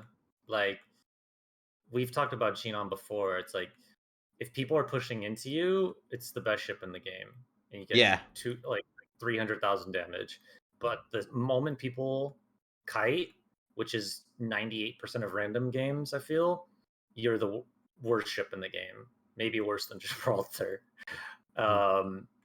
And in a lot of scenarios, like you're just kind of chasing people in Genon and trying to do stuff, and you get your head blown off by like pretty much everything in the game. So yeah, I would say Genon and Gibraltar. So for me, like unpopular pick probably Delny. I was really excited Hmm. for Delny. I was gonna say that. Yeah, I Yeah. agree. As like it's just for me it's like it's a Kaba replacement, right? So I'm expecting it to be like just better than Kaba or like at least on par. But Kaba just feels better. Now, I don't know if I'm coping because Kaba has like worse maneuverability and everything, and I get it. But it also feels like a worse Kaba in terms of like the firepower. But at the same time, it also feels like just a worse Grozovoy because like Grozovoy has better firepower, like better reload, like by Mhm. 1 second. It has Mhm. smoke and heal combined, whilst Delny has the pick between them. And like Grozovoy has longer torp range now. You know, I just feel like it's just worse than Grozovoy. Like okay, it has armor, but you know, Yeah, I I don't know. think Delny, like, don't quote me on this, but I think Delny had like better numbers, maybe in testing or before. It it got nerfed. So Like yeah, and then it's kind of once it got nerfed, it's like I don't know. I don't think the numbers are just there to like kind of justify the ship, so it's kind of mediocre, right? I don't know. it has tier 8 DPM. Like it has the same Yeah, DPM it's Kev. Yeah, as Yeah, it's same yeah. exact reload. Yeah, it's I just Like was very very sad. surprised about that. Yeah. Just so you guys know, you're gonna get some very angry messages from Solitude if he listens to this. By the way, No, that's fine. I flame him like his Delny and whatever all day anyway, so it's he nothing new. I made a video a Grozavoy video, like my once every 3 months YouTube video. It was like once I don't know, every like 3 months. 280k something 3 something base XP Grozavoy game, and the title was like, Grozavoy, the best Russian destroyer. And Solitude got super angry at me because he said it's worse than Delny. Get fucked, Bison. But But I agree with you guys on Delny for sure. Like, I just don't. I'd rather play Grozavoy or Kaba. Like, to me, Delny is like, it's sort of like the Petro of destroyers in a way, in that it doesn't die, but it also doesn't like do any damage. Maybe Napoli's a better comparison. Like, but not useful in comp. Like your Yeah. reload's bad, your fire chance is bad, but you have like huge range, and you can kind of just like HE spam. I guess the one thing is that you can fight DDs, like you can kind of troll DDs if you can just run at them for free because of the armor. But yeah. Yeah. I'd rather play Kaba or Grozo. What about you, same, Kevin? pretty much. I don't know. I feel like none of them, no ships are particularly trash that I can remember. But probably Puerto Rico. I thought Puerto Rico was going to be super broken, but it turned out to be kind of average. I'd say. Yeah. I Yeah. think that's a good pick actually as well. Yeah. Yeah. I have Battleship. one actually. Oh, another one? Yeah, I mean, one that I thought of is probably Hayate, because I think like before it was released, it was kind of, at least to me, advertised as, okay, so this is like a kind of a hybrid between Shima and Harugumo, and like maybe it has like the good sides of both, right? But turns out it just had like the bad things about both. So it's like I don't know how that ship got released as it is, but yeah, I don't know. It is what it is, man. I'm a little bit biased because I actually like Hayate. Like, I like enjoy it playing also, but I never played, so I can't really say I think anything. you guys have not played Hayate enough if you like it. I've only played it 28 times, and I haven't played it for months. I need to play it again, and I think I'm gonna dislike it for sure. I actually leaderboarded it on NA. I was like number one Yeah, for a while. I was number one on Europe until like we had some server transfers, so as well. Yeah. But I don't know how you built it, but like the way that I just found to get the best out of it is to build it like a Grozavoy. Grozavoy. yes, Yeah. Which same here, pretty much. Yeah. Yeah. That's which is, Japanese like, alpha, right? With really good reload, like Yeah. Grozavoy I mean, reload, it's just Japanese alpha. it's kind of just like a scuffed Grozavoy, basically. Pretty Like, much. Yeah. It feels like a Grozavoy without a heal, but I guess like higher like alphas all around. Yeah, but Just without the heal, so you die. Wouldn't say I was surprised like when it came out that it's bad, but like I was definitely hopeful at some point, during maybe when it was in testing, that it would be good, but just a bit One disappointed, more I ship guess. I have at least is it's not bad by no means, by the way. I think it's all right now. I just thought it would be better. It's Plymouth. It's like it feels okay. I just thought it would be like at least like it had better reload in testing, so I thought they were gonna like put that in. And now it has worse DPM than Neptune, so I'm like, it's okay, I guess. Plymouth is pretty junk. Like Minotaur's I will better. I will say that Hayate has like the best camo in the game. Yeah. And I think all they really need to do with Hayate is give it better conceal. Like, there's no reason why Hayate should have the same conceal as fucking Harugumo. Like, what? Give it like 5'9" or something, Just give it anything, man. Anything. Yeah. I think one of the biggest issues as well with Hayate was it was kind of released with Smalan, like at the same time for the same price. So like the comparison was made, and the comparison between Smalan and Hayate as gun boats at least, like it's like, yeah, bro, that's a rough one. Bro, what should I get, Hayate or Smalan? Yeah. All right. I think we should move it's like over. you versus the guy, she tells you not to worry about. Yeah. Yeah. Exactly. Smalin is so fucking broken, man. I've been spamming some Smalin recently, and that ship is so fucking broken, dude. Still Holy crazy. Shit. Still crazy. It's so broken. To our second question. Nice. So this one's Anime from girl PFP. Yeah, I noticed you're gonna point that out because you like that stuff. But this one is from Misak or Misak, right, Bison? I would assume that's how you pronounce the name, right? I was gonna say Misa K, but I don't know. Or maybe. So the question is, are we going to see skill-based matchmaking in our lifetime? And I don't think we should answer that question exactly first. I think we should answer the question, well, what is skill-based matchmaking? And I think we should like compare to what we currently have in game and how it would change randoms if we were to add it to randoms, right? So Yeah. So currently we kind of have skill-based matchmaking in a way in clan battles. Yes. Is the only like game mode I can think which properly like has it implemented, which kind of like almost makes sense. And it's a bit scuffed. Yeah, so we have clan battles, and where the skill base is based on your rating, right? So, for example, we play in Hurricane, and you're gonna be meeting Hurricane teams pretty much only, or Typhoon teams like High Typhoon. It's not. I got to interject. It's not solely based on your. No, it's based on your rating and then your last 10 games. I heard that's what I heard from Wargaming. Did you? Because that's always that feels so good to hear, because I always felt like that was like a huge factor in it. What I was told from Wargaming is it takes not only your rating into account, but then it pluses or minuses your last 10 games. Let's say you won 10 games in a row in Gale, right? Yeah. You could literally match up against Hurricane teams. Like you were playing in like Gaishu's clan, right, Bison? Yeah. Like EX. You guys were normally you get one rating up to Hurricane and the second rating is in Gale, right? Or something. And then you play like 10 games, you're still in Gale, but you meet like us, 07 or something, right? Exactly. Instantly. Yeah. And you're still in Gale. The reason is because it takes those last 10 games into account. That's what Wargaming said, at least. I don't know if it's true, but it would make sense. So if that makes sounds right. Yeah. I believe that. That makes complete sense. Yeah. I always thought that's how the matchmaking worked.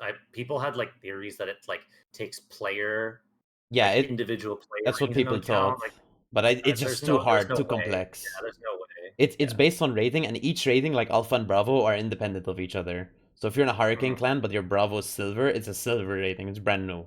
Doesn't take anything into account. I mean, if you remember on NA, like there was a couple of seasons where like we got 2 clans into Hurricane.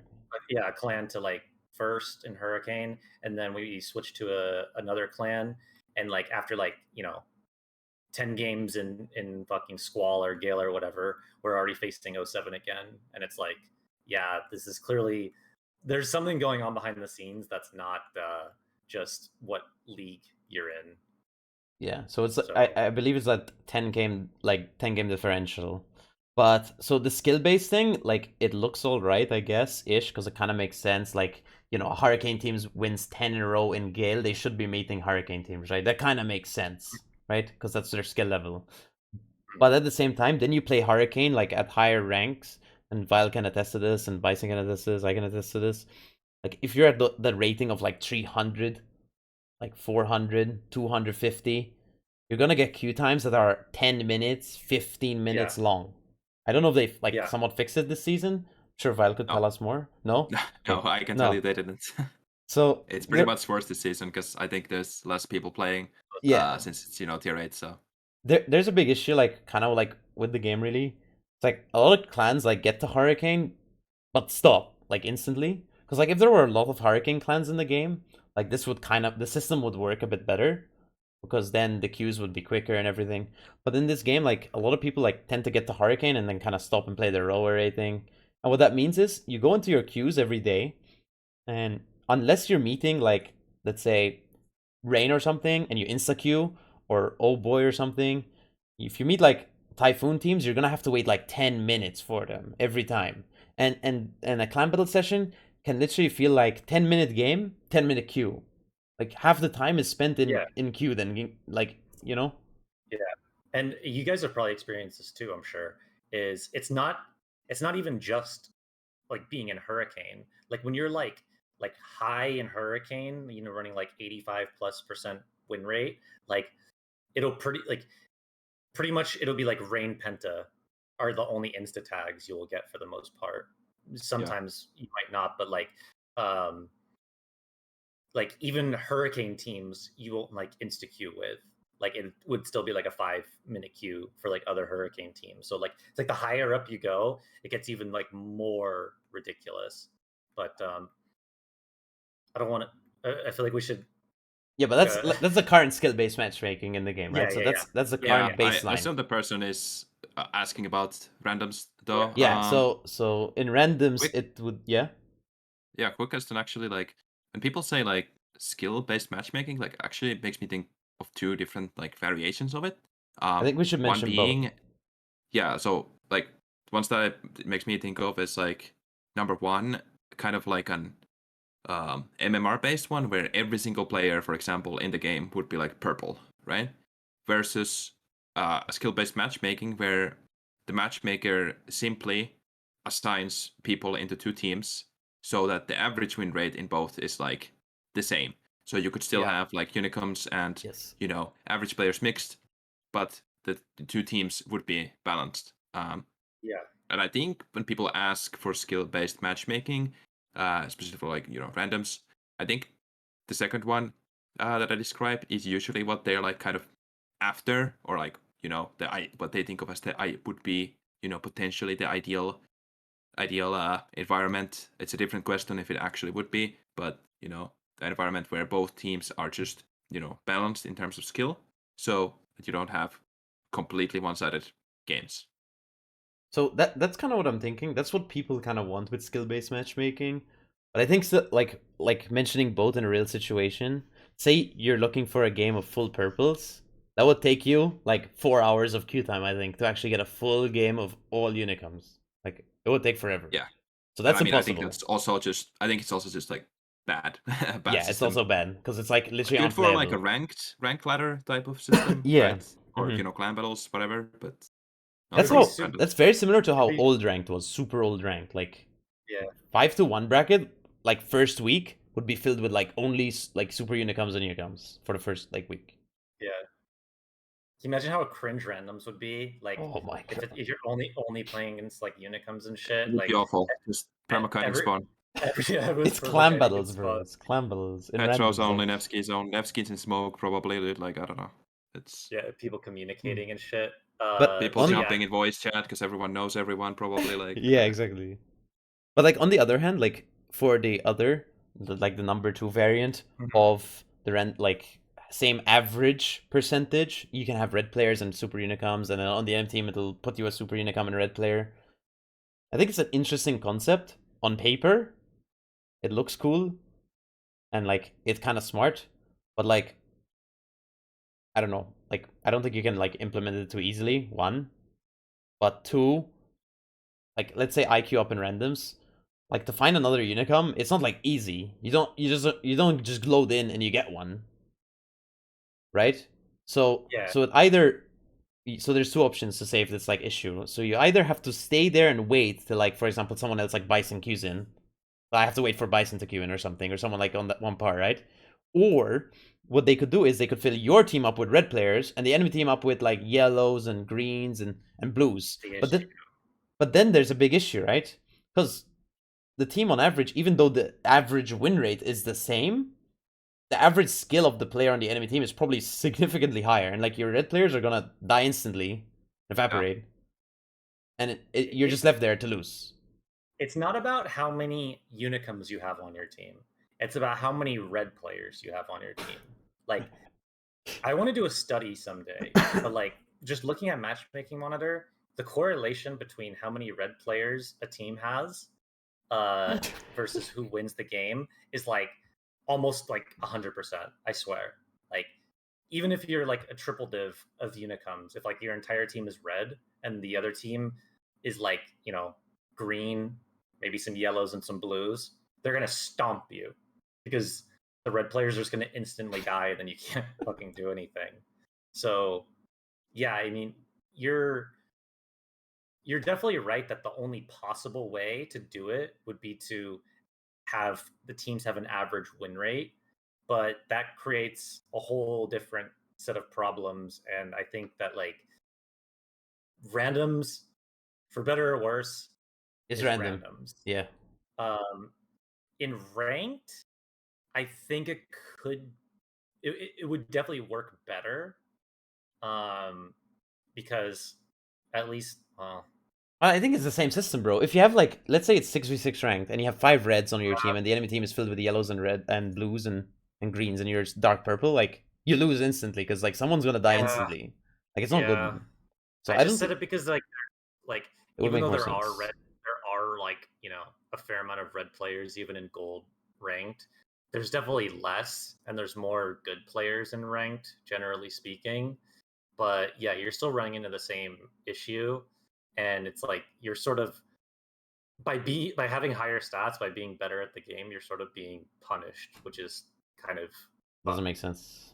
Yeah, so definitely. to answer your question, after all this discussion, are we going to see skill-based matchmaking in our lifetime? No, we're not. Definitely not. Yeah. Definitely not, and hopefully not. To be honest, with you. I would put money that we will never see it. Also, just to final note, play devil's advocate. I sometimes, when I see people saying this type of thing, not always, but sometimes I've noticed that, someone asking for skill-based matchmaking, if I go and look them up, their profile, oftentimes there's like a, average player behind Yeah, that like asking for that, and it's like, maybe it's not always your team's fault that you're losing. It's you know what I mean. Like maybe there's more that you could be doing, because there's definitely people that just say like, oh my god, my team sucks every time. I'm always just unlucky. It's always the red players in my team, dude. Enemy team is full of super unicum, like superstars. John the Yeah. Ruthless, like John everything. Ruthless every game, man. You know what's funny, dude? There's a quote from Bison. I think it's actually a quote from Bison. Like, it's like something like he plays ranked on stream. He's like, when I'm streaming Yeah. specifically in ranked battles, people on the enemy team play like John the Ruthless. But if the same exact people play on my team, they play like bots. Like Yeah, it's so there's something some copium, definitely some copium involved when people asking for this stuff usually. So That's not copium. That's true. It's because they're stream snipers. Stream snipers. all right, yeah, I mean, must be different for you streamers, obviously. Dude, that- when Val joined me last time on stream, dude, like everything was stream sniping, man. Yeah, it's real, man. It happens. It's can't escape it, man. It's tough being a. It's like, how do you know I'm here, man? Instantly. Every time I keep broadside and they shot me, dude, stream sniper. It's crazy. I lost my train of thought. Damn. Whatever. Just go Next on. question. Keep fucking So this is going our last on. question of the day, sadly. So we're kind of approaching the end, sadly. But here we are. This one from Will D. Will D's nuts here. Will D. 3 weeks ago, by the way, Bison. 3 weeks ago, this question was asked. He's been waiting for 3 weeks. Another question. If you run out of answering other people's question before mine, do you believe it is more important to focus on a specific type of ship you are good at and focus your play there, or play as many different types and classes as possible in order to learn the game more? Are they even mutually exclusive, or is there a balance of both? Who wants to start? I can go first. So I guess there's a few things to unpack in there. I always say, I've talked about this on stream a lot. When people ask, like a new player will come and be like, "Hey, what do I do?" I always encourage them to play all 3 classes. Notice how I said 3 classes, not subs and CVs. Not 5 classes, bro. There's 5 classes in the game. Yeah. I think it's actually really important if you want to get better as a player to become like at least proficient in all 3. Like obviously most people are going to be better in one class or prefer to play one class more than the others. But I think you are going to miss out a lot, and you're doing a disservice to improving as a player if you only focus on like 1 or 2 classes. Because like if you only play DDs, or if you only play cruisers, or the worst, if you only play battleships, like you're thinking in a very one-dimensional way about the game. But if you know how to play all 3 ship classes at least decently, like let's say you're playing a destroyer, right? And you're like, okay, there's a Des Moines on the other team. If I was in a Des Moines, where would I be going? He's probably going to that rock so I'm going to avoid getting within 10 kilometers of that rock so I don't get radared. Now, if you like never play Des Moines or you never play Cruiser, you might not have that thought process, and you're going to walk straight into a Des Moines radar and get your head blown off. And so, yeah, I think that's just like the best way to improve like all aspects of your game is by being comfortable playing all three classes.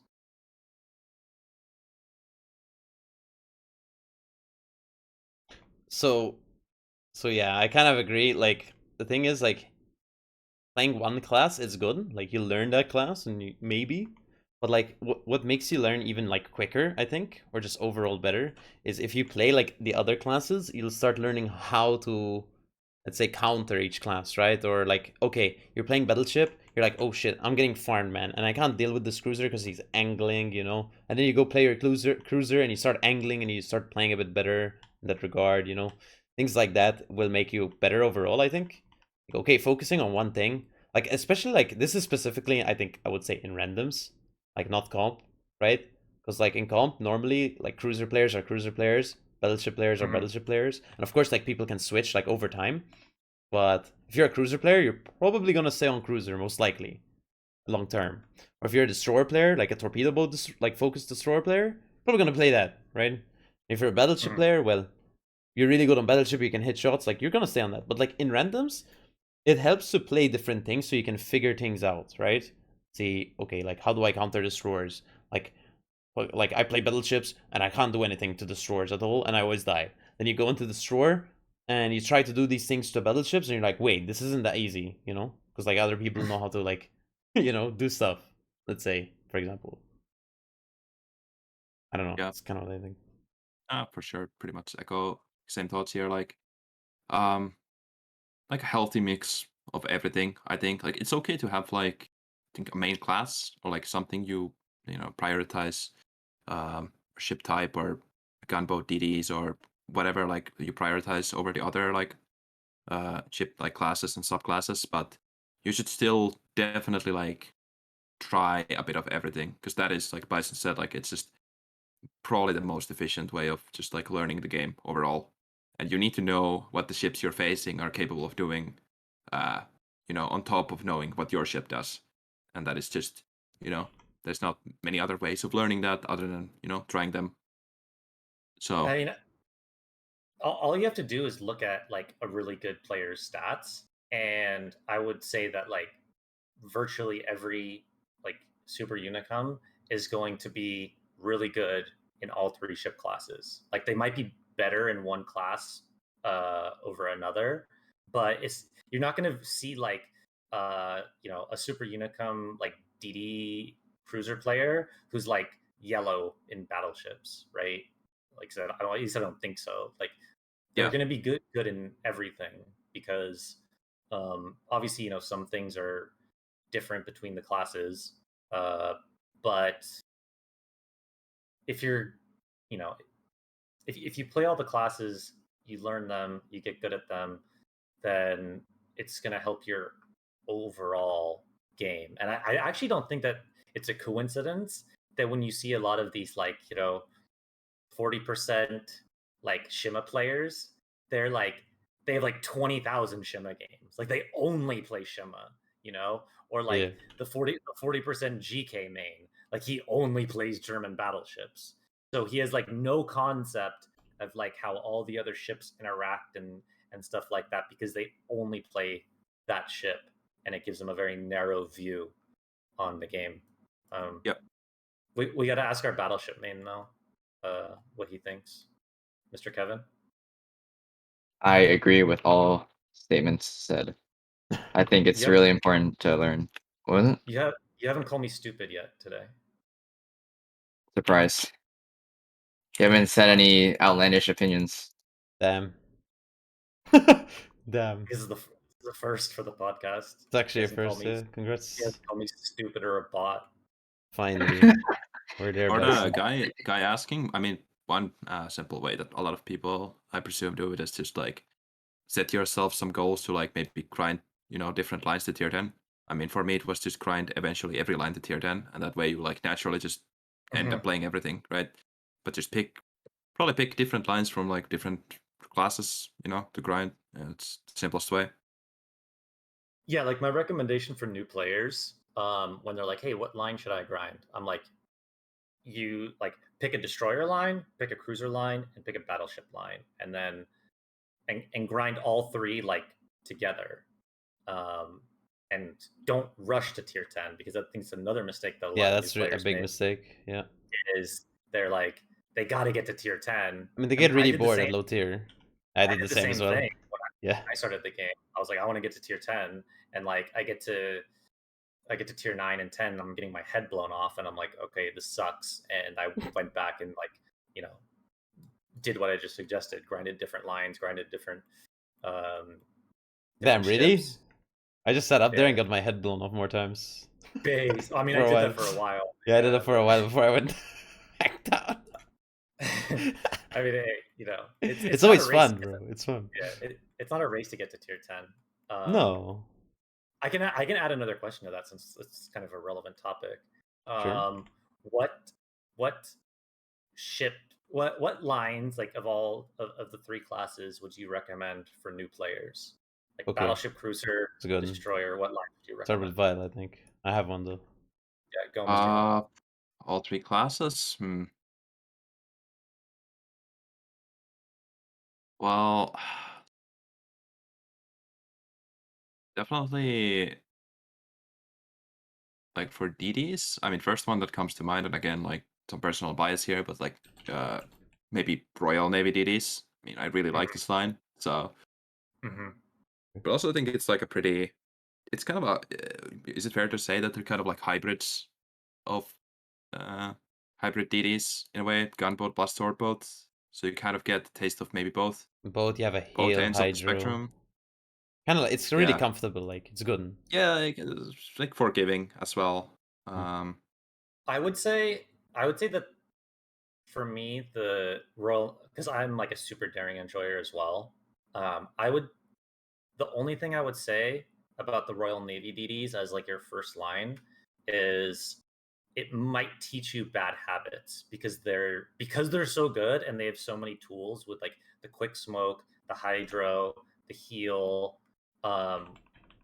It like you can get away with a lot more stuff in a That's true. daring than in another class. But If you want just the most like basic destroyer experience, isn't it just like American DDs then?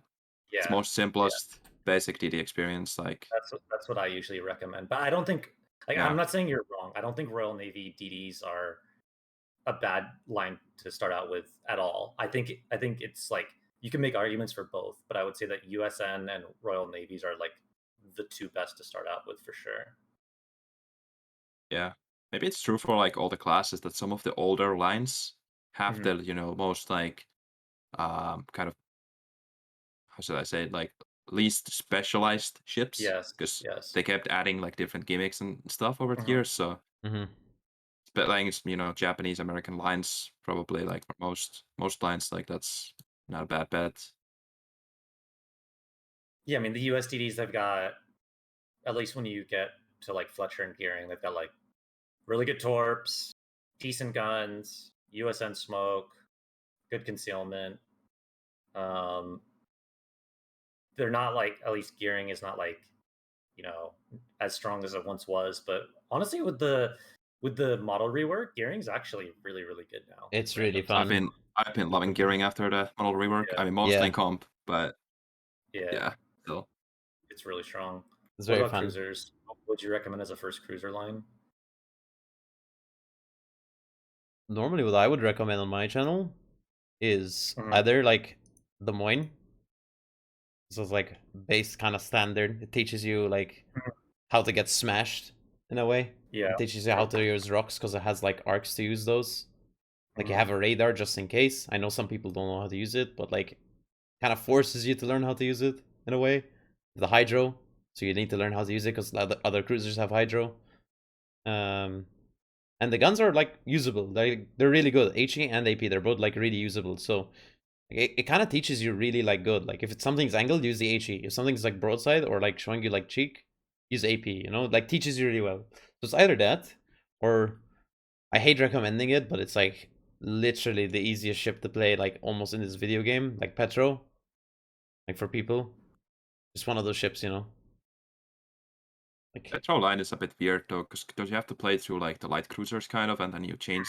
that's the Yeah. only issue with it, I guess. It is a yeah, and I would Yeah. maybe say like even like okay, the line is not great, so I'd like take this with a grain of salt, but like for gameplay like wise, like German cruisers, because it's like the most basic, like you kite and you like shoot at ships and you try to not get smashed.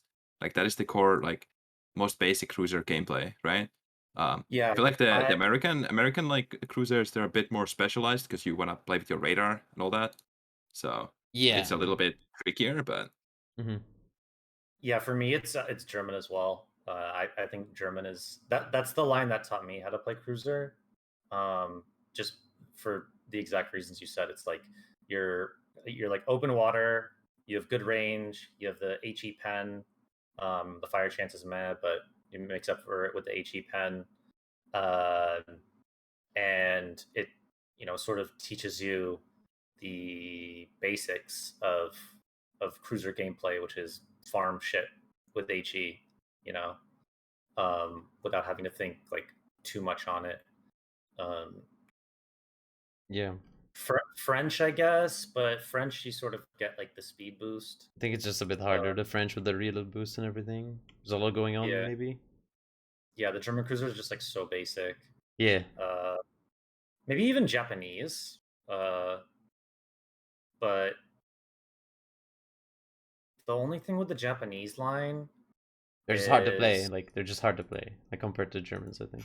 Harder to you do play. have to use stealth a bit more, I guess, yeah, which Yeah. is it's just a good concept to learn, to be fair. Like Yeah. you could say that Japanese cruisers are teach you good cruiser like habits.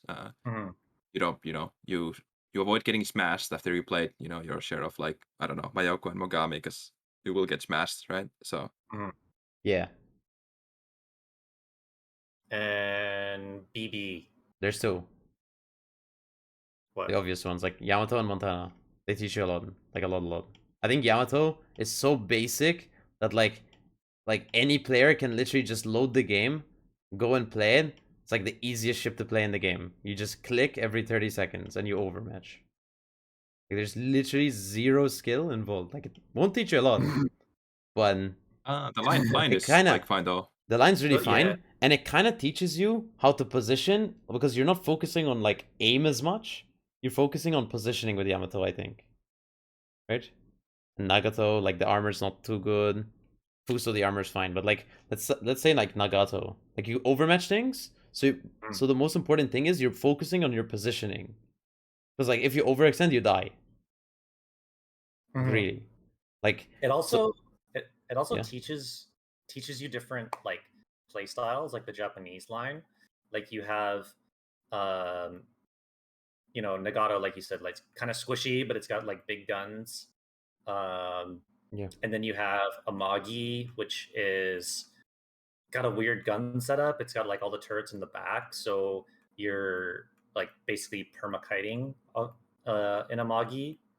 And then you have Izumo, which is sort of like your introduction to the uh, like I guess sort of gun layout ish of Yamato. I mean, bow tanking is very 2017. You don't really want to do that anymore, but it's sort of like a precursor to the Yamato, and then Yamato is, well, Yamato. Yeah. Like when ships get power creeped and people talk about power creep, like they never talk about Yamato because Yamato's still fine, even in 2022. Like it still performs fine in randoms. You know? And another ship that performs fine in randoms, and what I would recommend also, I'd actually probably recommend USN first, but I'm a Montana simp, so take Yeah, that with a I got grain of Montana salt. first as my first tier 10. Like, I love Montana. I just think Montana is so good, and I guess if there's any advantages over grinding Montana as your first battleship line rather than Yamato, is it's not the point and click adventure like Yamato. You know, That's Yeah. the diff, right? So I click Overmatch. Yamato Montana is like, Yamato teaches you Good. positioning. Montana mostly teaches you about shell switching and target selection, I think. and aim, because the And shells are aim. really slow. Yeah. Yeah, same. Especially true for like North Carolina, like Iowa, right? The shell travel time, especially in NC, I think is one of Yeah, the. NC is really slow. Really Yeah. bad, yeah. Mhm. I remember, like, I still remember this. This was like years ago, probably when I was like looking up videos on YouTube on what line I should play. Like some Flamu video would come up and just tell me to play it like North Carolina, Mm. and he had a good point. Like that's good ship to like learn on. So for sure. Of course, the Finn watches the other Finn, right? Of course, dude. I'm like, Course. I'm kind of a Super closet fan. Flamu simp. Yeah, kind of a Are- closet Flamu simp. Not Are like are you publicly, but are you guys boys? Like, do you know? Have you talked to Flamo? Like, no, I definitely not. I flame him in his chat all the time, dude. based. Yeah, I don't think he knows me at all, but There's like Dude, just I'm just undercover in his chat all the time, flaming him. there's legit two Finns in like the entire game, right? Like you and Flamo. no, there's another one There's right a now, but he's couple. We not have another in the finishing. clan, so I mean, there's a couple. Oh, There, yeah. Other ones are Dude, just maybe more why low are key. why are Finns so cracked at gaming? Is it like is They're cracked every at wars, bro. They're cracked at wars, to be fair. every Finn in WoW's like super unicum? Like surely you guys have the highest like No, super unicum no, no, ratio. no, no, no, no. No, I think We are that's Malta, bro. definitely not. There's There's like one definitely player, bro. Yeah, there's you've won. definitely There's one a player. fair share of less well versed players. I don't know, man. It's long winters. You just sit inside playing video games. Like, what else is there to do, right? That's a good point, actually. Yeah. We didn't ask Kevin. Kevin, what are your three line recommendations to grind? So I guess I'll start with DDs. I think probably USN DD line. I'm a fan. Maybe the Pan Asian DD line actually. Also a fan. Really? The DD I don't know. I lines? feel like having the faster smokes is a bit more forgiving for a newer player, but you don't have any of the gimmick heal and that garbage, and it teaches you how to, I guess, torp better ish. Not really, but the new buff is. I think they're definitely really strong. So that's a contender. Probably for cruisers, I'd say Zhao teaches you not to get instantly like blown up. Teach you how to like use your turret angles. Like when the battleship's reloading, then you can peek, not just straight lining and dying instantly, which I still see a lot of people do. For battleship line, actually, I don't know why you guys didn't say this. I would say the French line, bro. It's actually, I knew I you were think gonna it's the say French best. line. I knew you think were it's the gonna say best to learn on. Really? Yes. It teaches you where to go, and you're able to go there because you're faster than everyone else. And then it's fast shells, so you learn where to aim, and you're not as punished by like the arcs and people being able to move, if you know what I mean. So you can basically pinpoint a spot on their ship where you want your shells to go, and they don't have much time to turn. So you know which angles will yield you high damage. And then tier 10 shoots fast, so you get a lot of tries if you're like still learning how to aim and stuff. Because other ships like I guess Vermont's an extreme, it's just you get to try every 40 seconds. Repub gets to try every 20 seconds. And the shells are really, I don't know. They just feel good. I feel like the dispersions sometimes troll, but the penetration really rewards you if you aim correctly. Do we have time to flip the question around? Because I think it'd be cool to give the worst lines to grind as well. I mean, sure, we do. We have, Based. like 15 minutes to reach box these podcast lengths, so Oh, chilling. So yeah. So okay, the worst lines to grind for a new player. Let's see. Let me okay, look ready? at. Hot take, Okay, Jinan. that's tough to argue. Bro, it's so hard, like That's you tough don't to even know what's argue. going on. You're playing at the store with a Citadel, like it's so hard for a new player to grasp what's going on, maybe. I think. There's smokes. There's no hydro. There's no hydro with the smoke. So like if you don't angle to like the appropriate locations, you get dev struck. if you're just shooting in smoke, you could just get blind fired and die instantly. You get radared because you don't know what a radar is. Like you know, it's hard to play that one. I think for a new player, Sure, there's for just sure, a yeah. lot going on. Genon is definitely, I would say, probably one of the more advanced cruiser lines. I do think that the British cruisers, though, I wouldn't recommend as like a first line, Mine was a but first cruiser line Minotaur, bro. but like after maybe you've done like a couple and you sort of understand cruiser gameplay better, I think Minotaur is a really good line to grind because that really teaches you like how to like play safe and stuff like that because you can literally get dev struck at any moment. Plus, I recently grinded from Fiji to Minotaur, and it's a really really fun grind. Like all the ships are really good. Yeah. Fiji, Eden, even people shit on Neptune do average like 140K. No, but I think the issue with Neptune, that why people argue about it, is because it's huge. Like it's hard. Like if you don't know how to position, it's hard. You know. Yeah, maybe in a new player's hands. You know, Yeah. not the most Yeah. forgiving ship, right? Yeah, that's what I'm saying. Not like new players, but like if you want to like get Advanced. better at cruisers, like Advanced yeah, regions. intermediate. Destroyers. Let's see. Um, God, I really, really want to say like Howland. I don't Because think I so, man. hate, Like a lot of I people play hate him. that. I know, but I just hate it so much. Dude, So I think maybe like Kleber is really hard for a new player, to be honest. I don't think they know what's going on at all. Like I think they're completely like clueless. They're that's like, true. Yeah, oh they just shit, like run my it torpedoes down. are Yeah. so good. My torpedoes are so good. And this is good. I can fight other destroyers with this thing because I have reload booster. You know, it's bad. Like if you just run in. Play Russian DDs before you play French DDs. Yeah. Because if you get good at Russian DDs, you'll get good. You'll be good in French DDs. And by the same token, I recommend this a lot as well. If you want to be a better cruiser player, play Russian DDs because they're essentially cruisers without a citadel. So you can make more mistakes than you can with a cruiser, but you still have a similar ish play style. So I'll say for DDs, the worst line to grind would be as a new player would be Elbing because Oh yeah. Wow. I actually really like Elbing. I think Elbing's really strong, but it's kind of difficult to get the most out of it. Like you really kind of need to know like what you're doing, where to go, and stuff like that in Elbing. And a lot of new destroyer players kind of like just to run into the cap and sit broadside in their smoke. And Elbing is legit the worst DD that you could possibly do that with. Yeah. Pretty bad. No hydro. Big, dumb, slow. DDs, Vile and Kevin? DDs? I was gonna say a cruiser, actually. So, yeah, I mean, Gudaloo came to mind. Like, Yeah.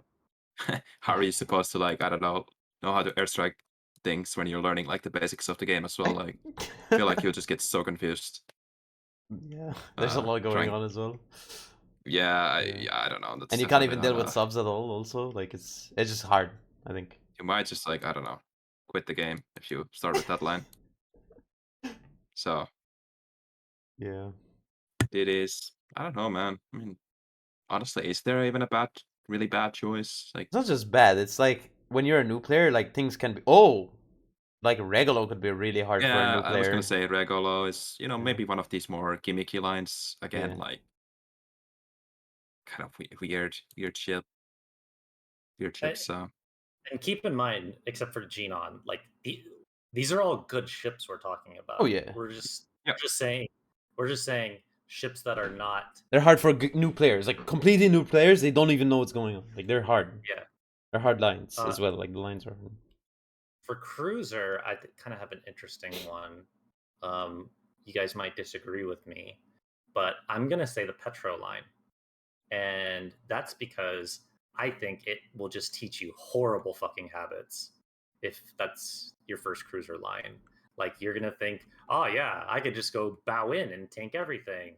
I can just turn flat broadside and not get citadeled. Like, I think you could learn so many bad habits playing Petro if that's like your first cruiser line, and then you'd like switch to something like Zhao, and you're like, what the fuck is this, man? Yeah.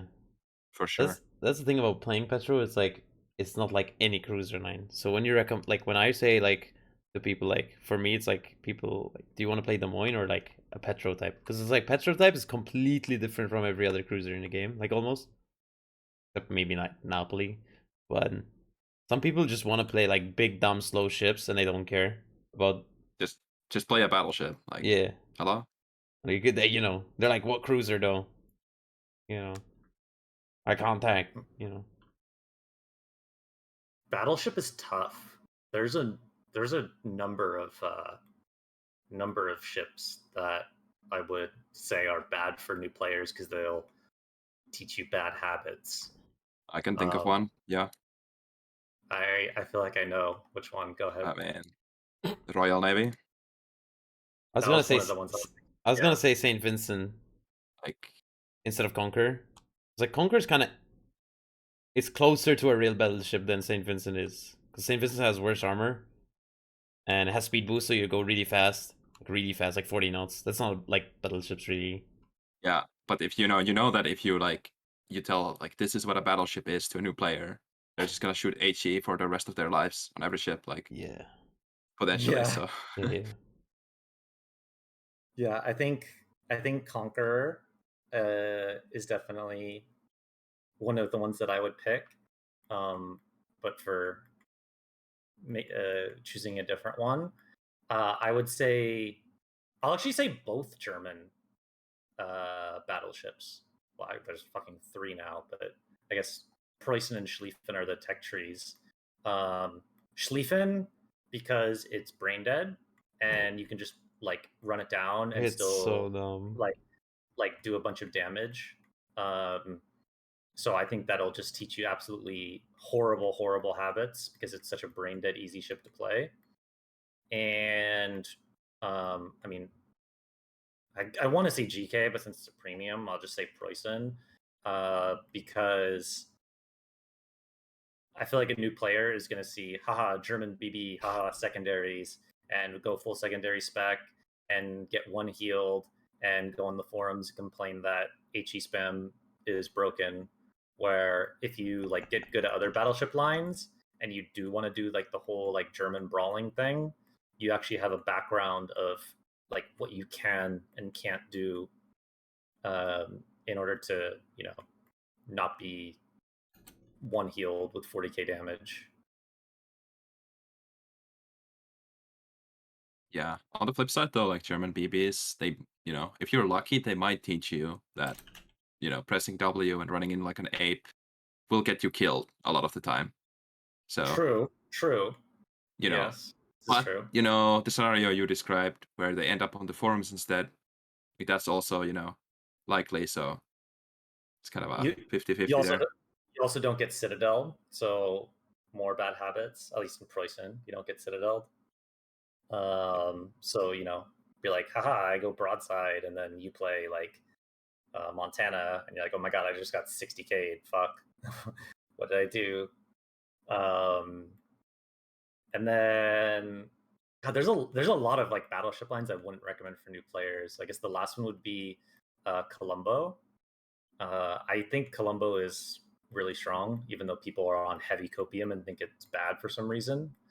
But I think to get the most out of Colombo, and one of the reasons why I think people think it's bad is because it plays so much different than other battleships, and I think it's probably the most ammo choice dependent ship in the game. Like if you only shoot sap, Dude, the you're AP is so trolling. good on it actually. I tried it in rank the If other you, time. yeah, the AP is actually really good. But if you only shoot AP, you're also trolling because they're only 380s and the dispersion is bad. So I think Colombo is a much higher skilled battleship and should not be. It shouldn't be like your first BB line or even like your second. Yeah, we have a guy in our clan called Angelstone. Some of you might know. Yeah. He absolutely loves the Colombo, and like I just don't have like the authority to tell him no. So I don't know. He just shows up and locks it in, and it's like, okay, guess you're Good. playing like Colombo. A lot of good Battleship players think Colombo was really good. I think we have one here, don't we? Now I'm trash. Damn, Um, unlucky. got the Columbo's tape. Got broken. the tape. Columbo's broke. What, Live. what are yours, Kevin? Your lines you wouldn't recommend? DDs. I think French D line. I think it's just you just get in the habit of playing super cringe AFT Clubber. You don't learn anything. You just farm from 18 kilometers. It's just absolutely no skill, just burning BBs. Or you run it down and die in 2 seconds. Die instantly. Yeah, that too. So for cruisers, actually, I don't know. I'd say I don't think any of the cruisers lines are that garbage. I think Goliath's super boring. You sit there, you shoot every 20 seconds, and you get blown up, you just super heal it. So I don't know. I don't think I can really put a good opinion for cruisers other than probably Goliath. I don't find that line very fun. For battleships, I think you guys have said everything. I mean, Colombo is the grind up to Colombo is, let's just say, not a fun gaming experience. No, it's not. The tier 8's garbage. Tier 9's okay, but tier 7 is actually kind of broken. But other than those, The it's Frankie kind of Carbonara. not that great. I've heard- Yeah, that one. I'd probably say Vermont. Honestly, Vermont is like, I don't know. I think new players would ult for the game instantly. It's boring. That's Because if you're up tiered into Kansas, you're gonna get popped, and it goes to 20 knots, so you're not really going anywhere. Yeah, and if you don't have like good aim and good target selection, you miss a shot, but 40 seconds gone. Yeah. We'll go next, quick. So there you go. Those are the ships to grind and not grind as a new player. Yeah, that pretty much covers the question inside and out, like completely, right? Yeah, Yeah. and I think that's all we got, right? That's so sad, man. Is that it, really? 2 hours and 22 minutes? You know, before we started, I was like, yo, I think we can do an hour today, maybe. Boom. 2 hours, 20 minutes. But it's always fun having people... What?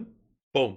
Yeah. Oh, Boom. But it's always fun having people like, you know, Vile or people that are experienced in the comp scene, like, around, because they can talk for quite a while about these types of things, right? And most I could go on. I could go Yeah. on for. And most of our like opinions kind of like match, if you notice, like today, right? Even like so far from all the people like we've brought on, like, I mean, it's pretty much same opinions. I think we do need to start bringing someone, Bison, who has like a differing opinion. We can have an argument finally one day. I was gonna say, like, I wonder if we should bring on, like, I don't know, like a 45%er, like, who has no idea what the fuck is going on, Like, or that has a lot of somebody- games, yeah.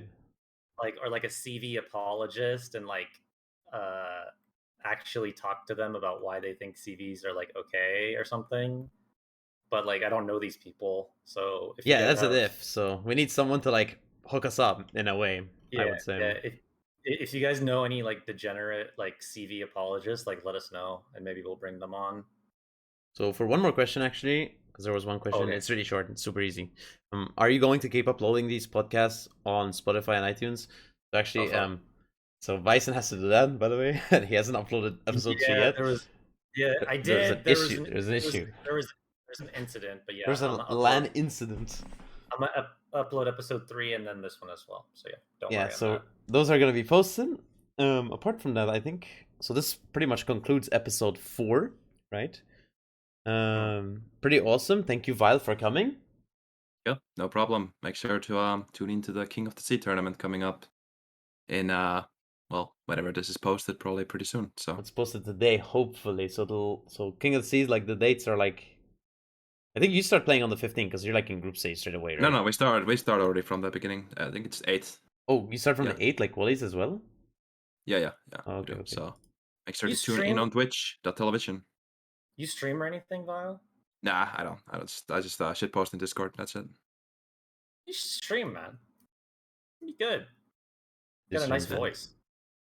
I don't know, the Finnish, the Finnish market, like it's kind of a It's taken. I don't or- know if it's big enough for Streaming fucking Finnish, dude. What? Just I don't know, streaming it's English. big enough for 2 Finnish streamers, man. It's kind of a monopoly already going on there, but I'll think about it for sure. Yeah, I was gonna say like you could plug your Twitch Twitch. link, but you don't have one, so you know. Yeah, it's unlucky, I guess.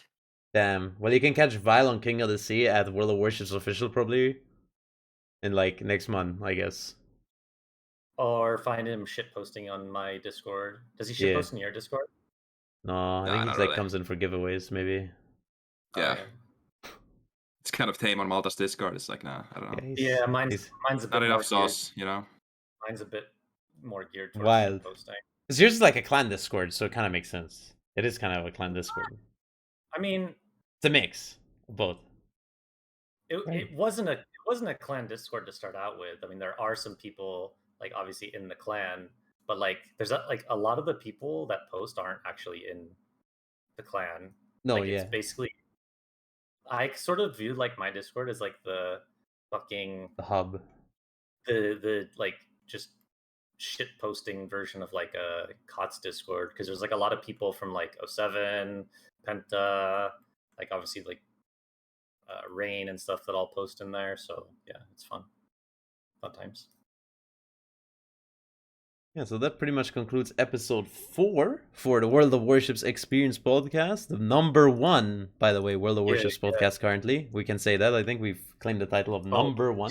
Sheesh. I'm gonna claim it because like no one's getting like views, I think, like this, right? So I'm just gonna claim it. I don't know if it's true, but I think we're the number 1 World of Warships themed podcast right now. Let us know who you wanted to see in the next episode, maybe a guest, or potentially please leave questions below. We always like including them in the Q&A section. Of course, maybe some questions won't get involved. But of course we try make the questions as simple as possible because we like questions that are super easy to read and not like attached to like turbo essays. It just makes it like easier for us to select, you know? What do you think? Yeah.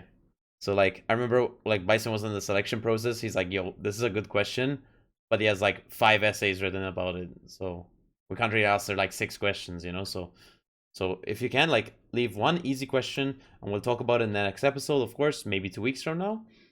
But yeah, that's pretty much it for this week. Thank you again, Vile from Penta, for coming, of course. Yeah, let's get the beer. And I hope you had fun with me and Bison.